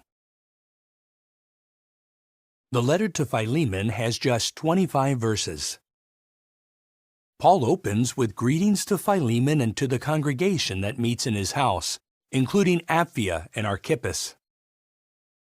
Paul tells Philemon that Onesimus, once considered a useless slave, is now a valuable spiritual brother, so much so that Paul would like Onesimus to stay for some time in Rome. But Paul does not overstep his authority by insisting that Onesimus stay without his master's permission. So Paul sends Onesimus back to Philemon, who lives more than 1,400 kilometers away. On the basis of Christian love and personal friendship, Paul appeals to Philemon to receive Onesimus not as a runaway slave, but as a beloved brother. Paul even writes the entire letter in his own hand, which is unusual for him. Did you know? The letter to Philemon was Paul's only inspired letter addressed primarily to a private person about a private matter. The letter could be considered a reintroduction for Onesimus, a slave who is now also a brother. Paul expresses confidence that Philemon will do even more than what is asked. As you read the letter to Philemon, note how we can express confidence in our brothers. How Paul showed genuine humility by not overstepping his authority, and how he highlighted kindness and forgiveness, qualities that must be displayed by all who want to inherit God's kingdom.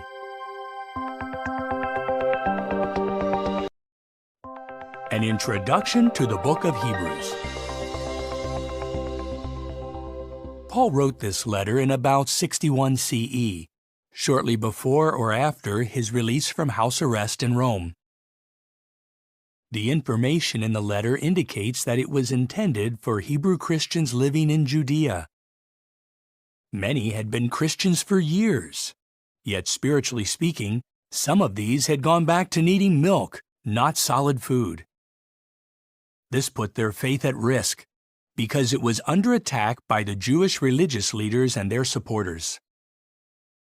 The opposers may have argued that Christians had no visible realities to aid them in their worship.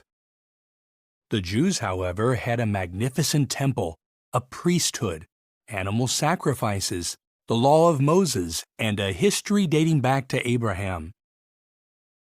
Paul wrote to the Hebrew Christians to strengthen their faith in the far superior heavenly realities centered on Christ. Those realities place Christian worship high above that of fleshly Israel. Paul's letter may have also been helpful to Hebrew Christians who were still holding on to the Mosaic Law. The letter to the Hebrews has 13 chapters. Chapters 1 through 3 set the theme for Hebrews by describing Jesus' elevated position. He is superior both to the angels and to Moses. In chapters 4 through 10, we see Jesus as heavenly high priest, far above the sinful Jewish high priests serving at the temple. Unlike them, Jesus is perfect and without sin. The Jewish high priests had to offer sacrifices daily for the sins of the people, and they offered animal sacrifices, which had limited value. Christ entered into heaven itself to present to God the value of his perfect human life as a ransom once and for all time. Jesus' ransom also provides the basis for a new and better covenant compared with the one mediated by Moses. Did you know? At Hebrews chapter 9 verse 9 we read, "This tent is an illustration." Paul was here referring to the earthly tent or tabernacle that Moses set up.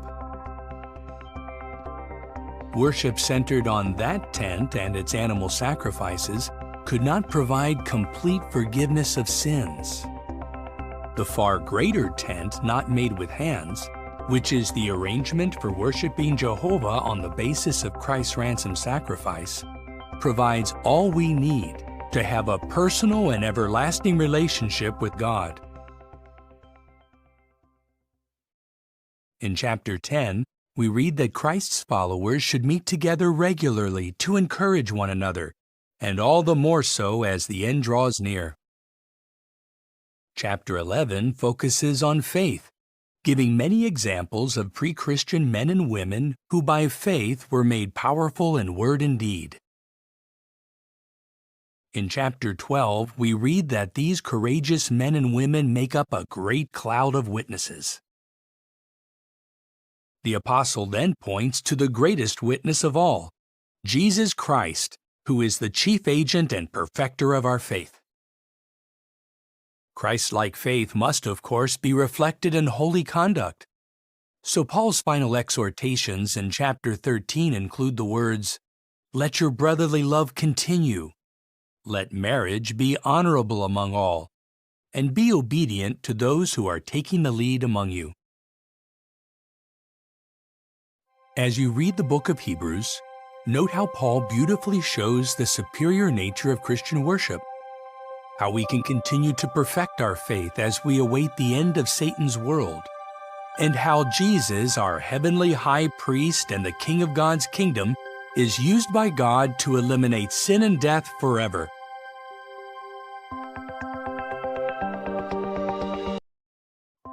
An introduction to the letter of James. There is strong evidence that the James who wrote this inspired letter was Jesus' half-brother. James wrote the letter before 62 CE. He was living in Jerusalem at the time. The letter stresses the need to display faith and endurance amid trials, to avoid sins that lead to divine disapproval, and to prove our faith by our works. Like Jesus, James used many simple yet powerful illustrations drawn from common things: waves of the sea, flowers and trees, a man looking at himself in a mirror, and material riches that perish. The letter of James has 5 chapters. Chapter 1 reminds us to keep asking God for wisdom, doing so in faith, and that the one who doubts is like a wave of the sea driven by the wind and blown about. Chapter 2 contains strong counsel for those favoring the wealthy over the poor, thus creating class distinctions and violating the royal law of neighborly love. Did you know? James often alludes to the Sermon on the Mount. For example, he says that we can have joy when persecuted. We must do the will of God, not simply hear it. And if we want God to forgive us, we must forgive others.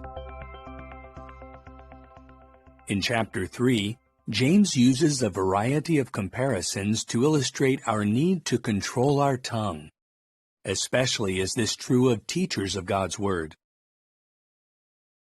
James compares the tongue to such things as the bridle of a horse, the rudder of a ship, a fire, and a spring of water. Chapter 4 explains that wicked conduct has its roots in fleshly desires. James also states, "Whoever wants to be a friend of the world is making himself an enemy of God."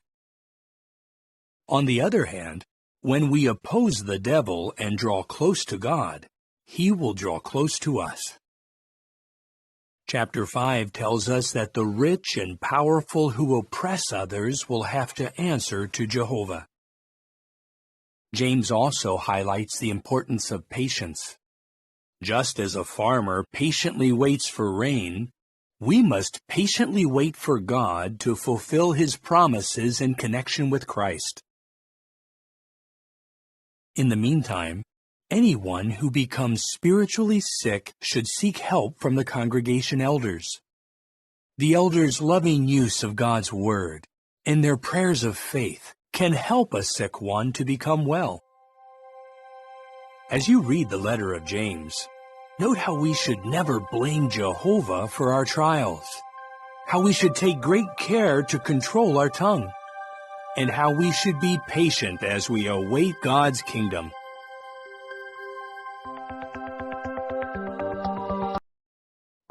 An introduction to 1 Peter. The Apostle Peter identifies himself as the writer of his 2 inspired letters, 1 and 2 Peter. Peter wrote his first letter from Babylon about 62 to 64 CE. Peter used Silvanus, also known as Silas, as his secretary. Silvanus was likely the Silas who was earlier associated with the Apostle Paul. Peter addressed his first letter to anointed Christians in Pontus, Galatia, Cappadocia, Asia, and Bithynia. Christians in those lands were experiencing many trials.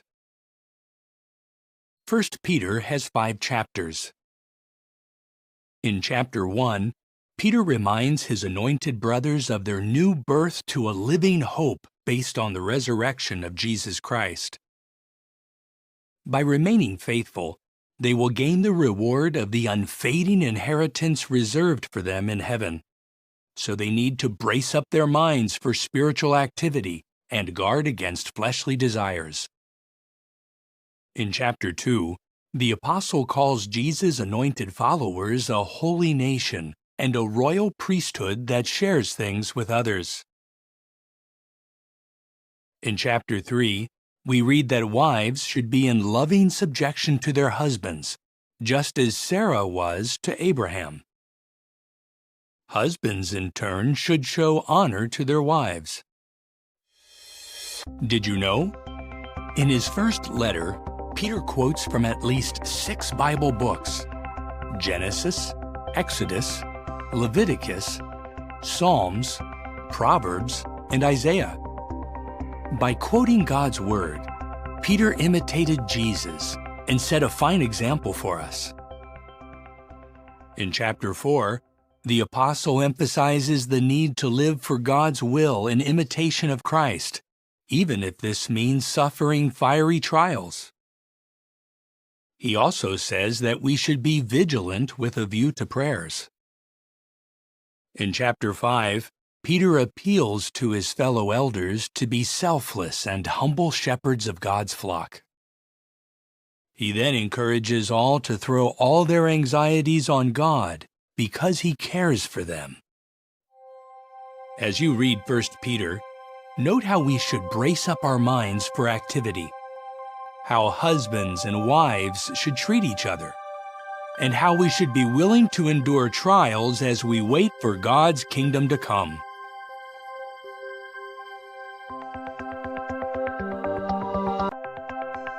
An introduction to 2 Peter.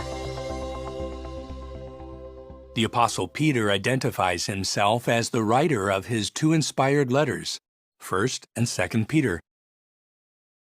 Peter wrote his second letter about 64 CE, shortly after he wrote his first letter.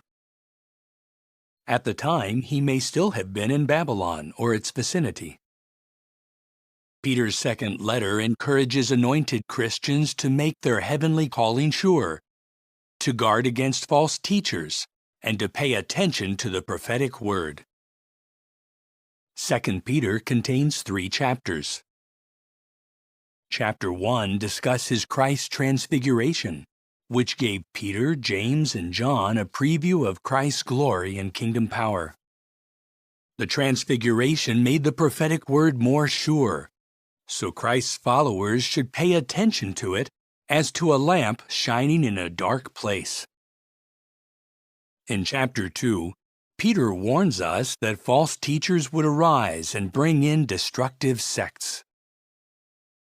Those deceivers, who began to appear in the first century, would face divine judgment as did the inhabitants of Sodom and Gomorrah. Did you know? When Peter wrote his second letter, he knew that his death was near.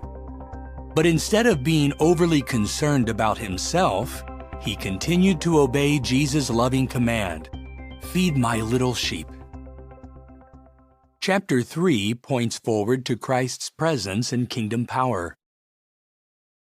Concerning that time, Peter foretold that there would be ridiculers who would deliberately ignore that Jehovah had destroyed a wicked world once before in Noah's day. Peter then points to God's promise of a figurative new heavens and a new earth in which righteousness will dwell.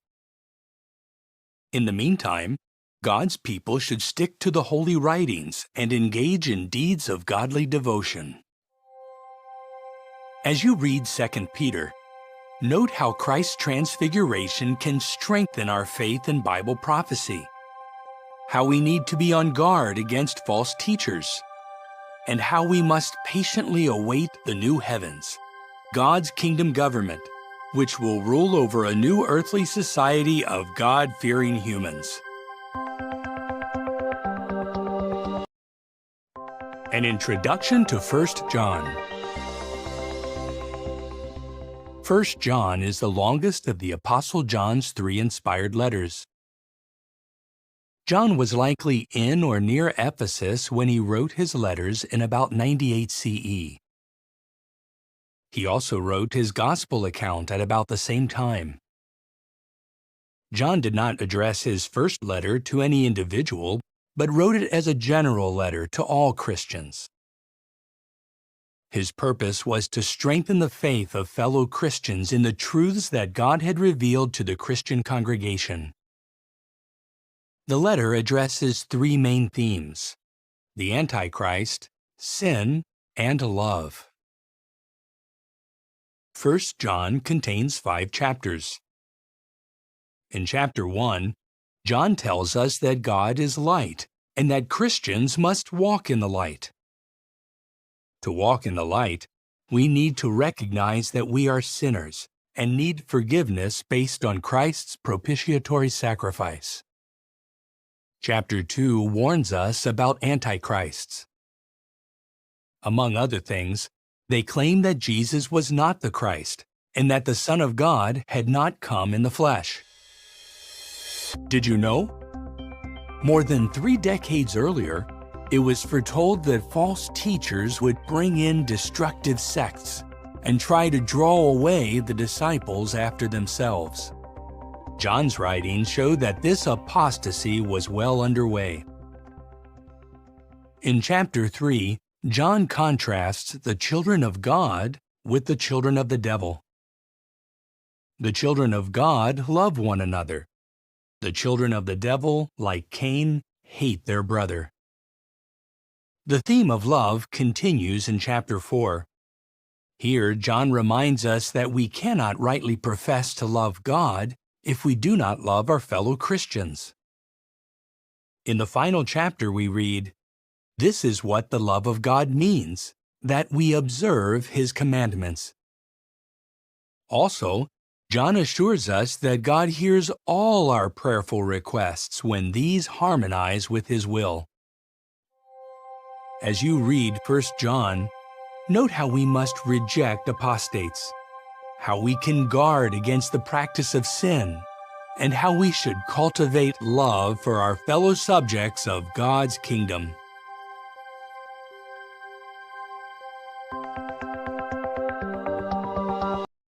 An introduction to 2 John. John wrote his second letter along with his other 2 letters about 98 CE. At the time, he was likely in or near Ephesus, and he may have been up to 100 years of age. John introduces his letter with the words, "The older man to the chosen lady and to her children." Some think that the chosen lady may have been a Christian congregation or a spiritual sister named Kyria, which is Greek for lady. Many points in John's second letter summarize thoughts from his first letter. For example, John again mentions the need for Christ's followers to love one another. He also states, "This is what love means, that we go on walking according to God's commandments." The apostle then warns that many deceivers have gone out into the world. These antichrists claim that the Christ did not come in the flesh. Did you know? At 2 John 10 and 11, John adds to the instruction in his first letter concerning anyone who pushes ahead of Christ's teaching. John states, "Do not receive him into your homes or say a greeting to him." John's second letter glows with his love for his anointed brothers. He wants them to obtain a full reward, which includes the privilege of ruling with Christ in his kingdom. As you read 2 John, note how the elderly apostle expressed love for his brothers, how he desired that they go on walking according to God's commandments, and how those who stand firm against apostasy will have the privilege of inheriting God's kingdom.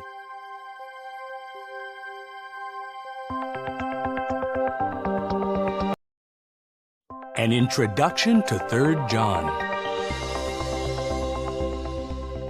John wrote his third letter in or near Ephesus about 98 CE. John addressed his third letter to a beloved Gaius, a common Roman name at the time. 3 John has 14 verses. Gaius had a fine reputation for enduring in the truth and for welcoming brothers who were strangers to him. and the Apostle John commends him for his hospitable spirit. Diotrephes' attitude contrasts sharply with that of Gaius. Diotrephes is disrespectful of apostolic authority and wants the first place among the brothers. Diotrephes refuses to welcome visiting brothers. He even tries to hinder and expel from the congregation those who show hospitality. However, Demetrius, a Christian and dear friend of John, is spoken of favorably. Demetrius may have been the one who delivered John's third letter. Did you know? At 3 John 6, Gaius is advised to send the traveling brothers on their way in a manner worthy of God. This would mean carefully supplying the brothers with what they need for their trip. Gaius evidently did this. At the end of his second and third letters, John explains that his letters are short because he hopes to see his brothers soon and speak with them face to face. As you read 3 John, note how it stresses the importance of Christian hospitality. See how it contrasts the attitude of proud Diotrephes with that of beloved Gaius. And observe how the depth of John's love is expressed for his fellow kingdom heirs.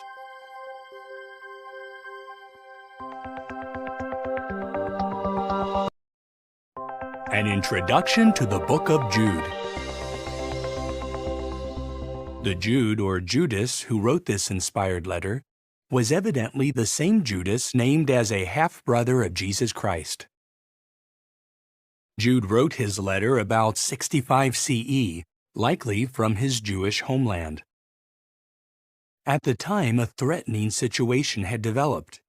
Immoral, animalistic men had begun to slip into the congregation. So Jude stressed the need for Christians to put up a hard fight for the faith. The letter of Jude has 25 verses. In verse 5, Jude reminds us that Jehovah, after delivering his people from Egypt, destroyed the Israelites who showed a gross lack of faith. Likewise, verse 7 says that Sodom and Gomorrah and the cities around them are a warning example by undergoing the judicial punishment of everlasting fire.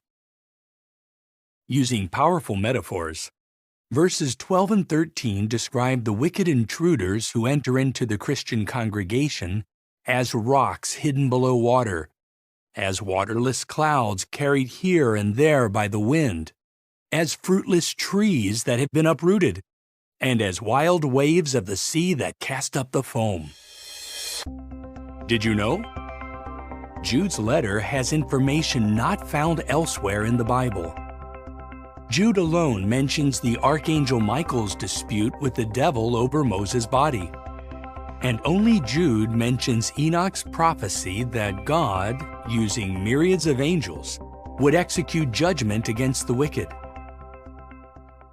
Jude concludes his letter by urging his brothers to keep themselves in God's love, to continue showing mercy to some who have doubts, and to save them by snatching them out of the fire.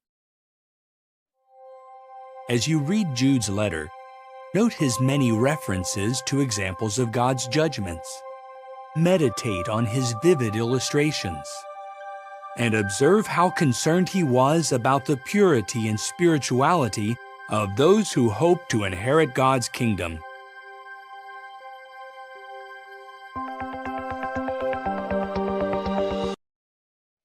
An introduction to the book of Revelation. Revelation was written by the Apostle John about 96 CE while he was in exile on the island of Patmos. The book of Revelation is closely linked to the first book of the Bible, Genesis. Genesis tells us how paradise was lost. Revelation tells us how paradise will be regained. Revelation can be viewed as being divided into 16 visions, covering 22 chapters. In chapters 1 to 3, John is told to write messages to 7 congregations, which are in Ephesus, Smyrna, Pergamum, Thyatira, Sardis, Philadelphia, and Laodicea. In chapters 4 and 5, John sees a vision of Jehovah on his throne. God hands a scroll sealed with 7 seals to the Lamb, who is the glorified Christ. In chapter 6, Jesus breaks open 6 of the seals. As he breaks open the first 4 seals, 4 symbolic horsemen ride forth. The rides of the last 3 result in war, famine, and death. In chapter 7, John observes 4 angels holding back the winds of destruction until all spiritual Israelites are sealed. The apostle also sees an innumerable, multinational crowd that has come out of the Great Tribulation. Did you know? At Genesis 3:15, God foretold that the offspring of a symbolic woman would crush the head of the serpent that induced Adam and Eve to rebel against God. Revelation exposes that original serpent as Satan the devil, who used a snake to incite the rebellion in Eden. The symbolic woman's offspring proved to be primarily the Messianic King Jesus Christ. Others were foretold to rule with him in heaven. Revelation says that these co-rulers would number 144,000. In chapters 8 and 9, the Lamb opens the 7th seal. John sees 7 angels with 7 trumpets. The trumpet blasts announce expressions of God's judgment on mankind. In chapters 10 and 11, a strong angel gives John a little scroll, which he is commanded to eat. John is then told to measure the temple sanctuary, after which he observes the experiences of God's 2 witnesses. Then the 7th angel blows his trumpet, and loud voices announce, "The kingdom of the world has become the kingdom of our Lord and of his Christ." In chapter 12, John observes the birth of a son who is quickly taken away to God and to his throne, and the hurling of Satan and his angels to the earth. Then, in chapter 13, John sees fearsome beasts that dominate mankind. Chapter 14 shows the Lamb standing on Mount Zion with the 144,000. In chapters 15 and 16, 7 angels pour out God's anger on the earth by means of 7 golden bowls. Here we learn that God's great war against the nations will be fought at a symbolic place called Armageddon. Chapters 17 and 18 describe a drunken prostitute called Babylon the Great, who is riding a scarlet-colored wild beast. However, the beast, with its 10 horns, turns on the prostitute and devastates her. In chapter 19, John sees Jesus and his heavenly armies annihilate the wicked. The final 3 visions contained in chapters 20 to 22 describe the abyssing of Satan, the 1,000-year reign of Christ, the earthly resurrection, and the everlasting destruction of both human and spirit rebels. John also sees the glorious New Jerusalem and a river of water of life flowing out from the throne of God and of the Lamb. The banks of the river are lined with trees of life. As you read the book of Revelation, note how the complete fulfillment of God's promise at Genesis 3:15 is described in prophetic visions. See how God, by means of Christ, will remove all wickedness. And see how Jehovah's will is going to be done forever on earth as it is in heaven, thanks to God's kingdom.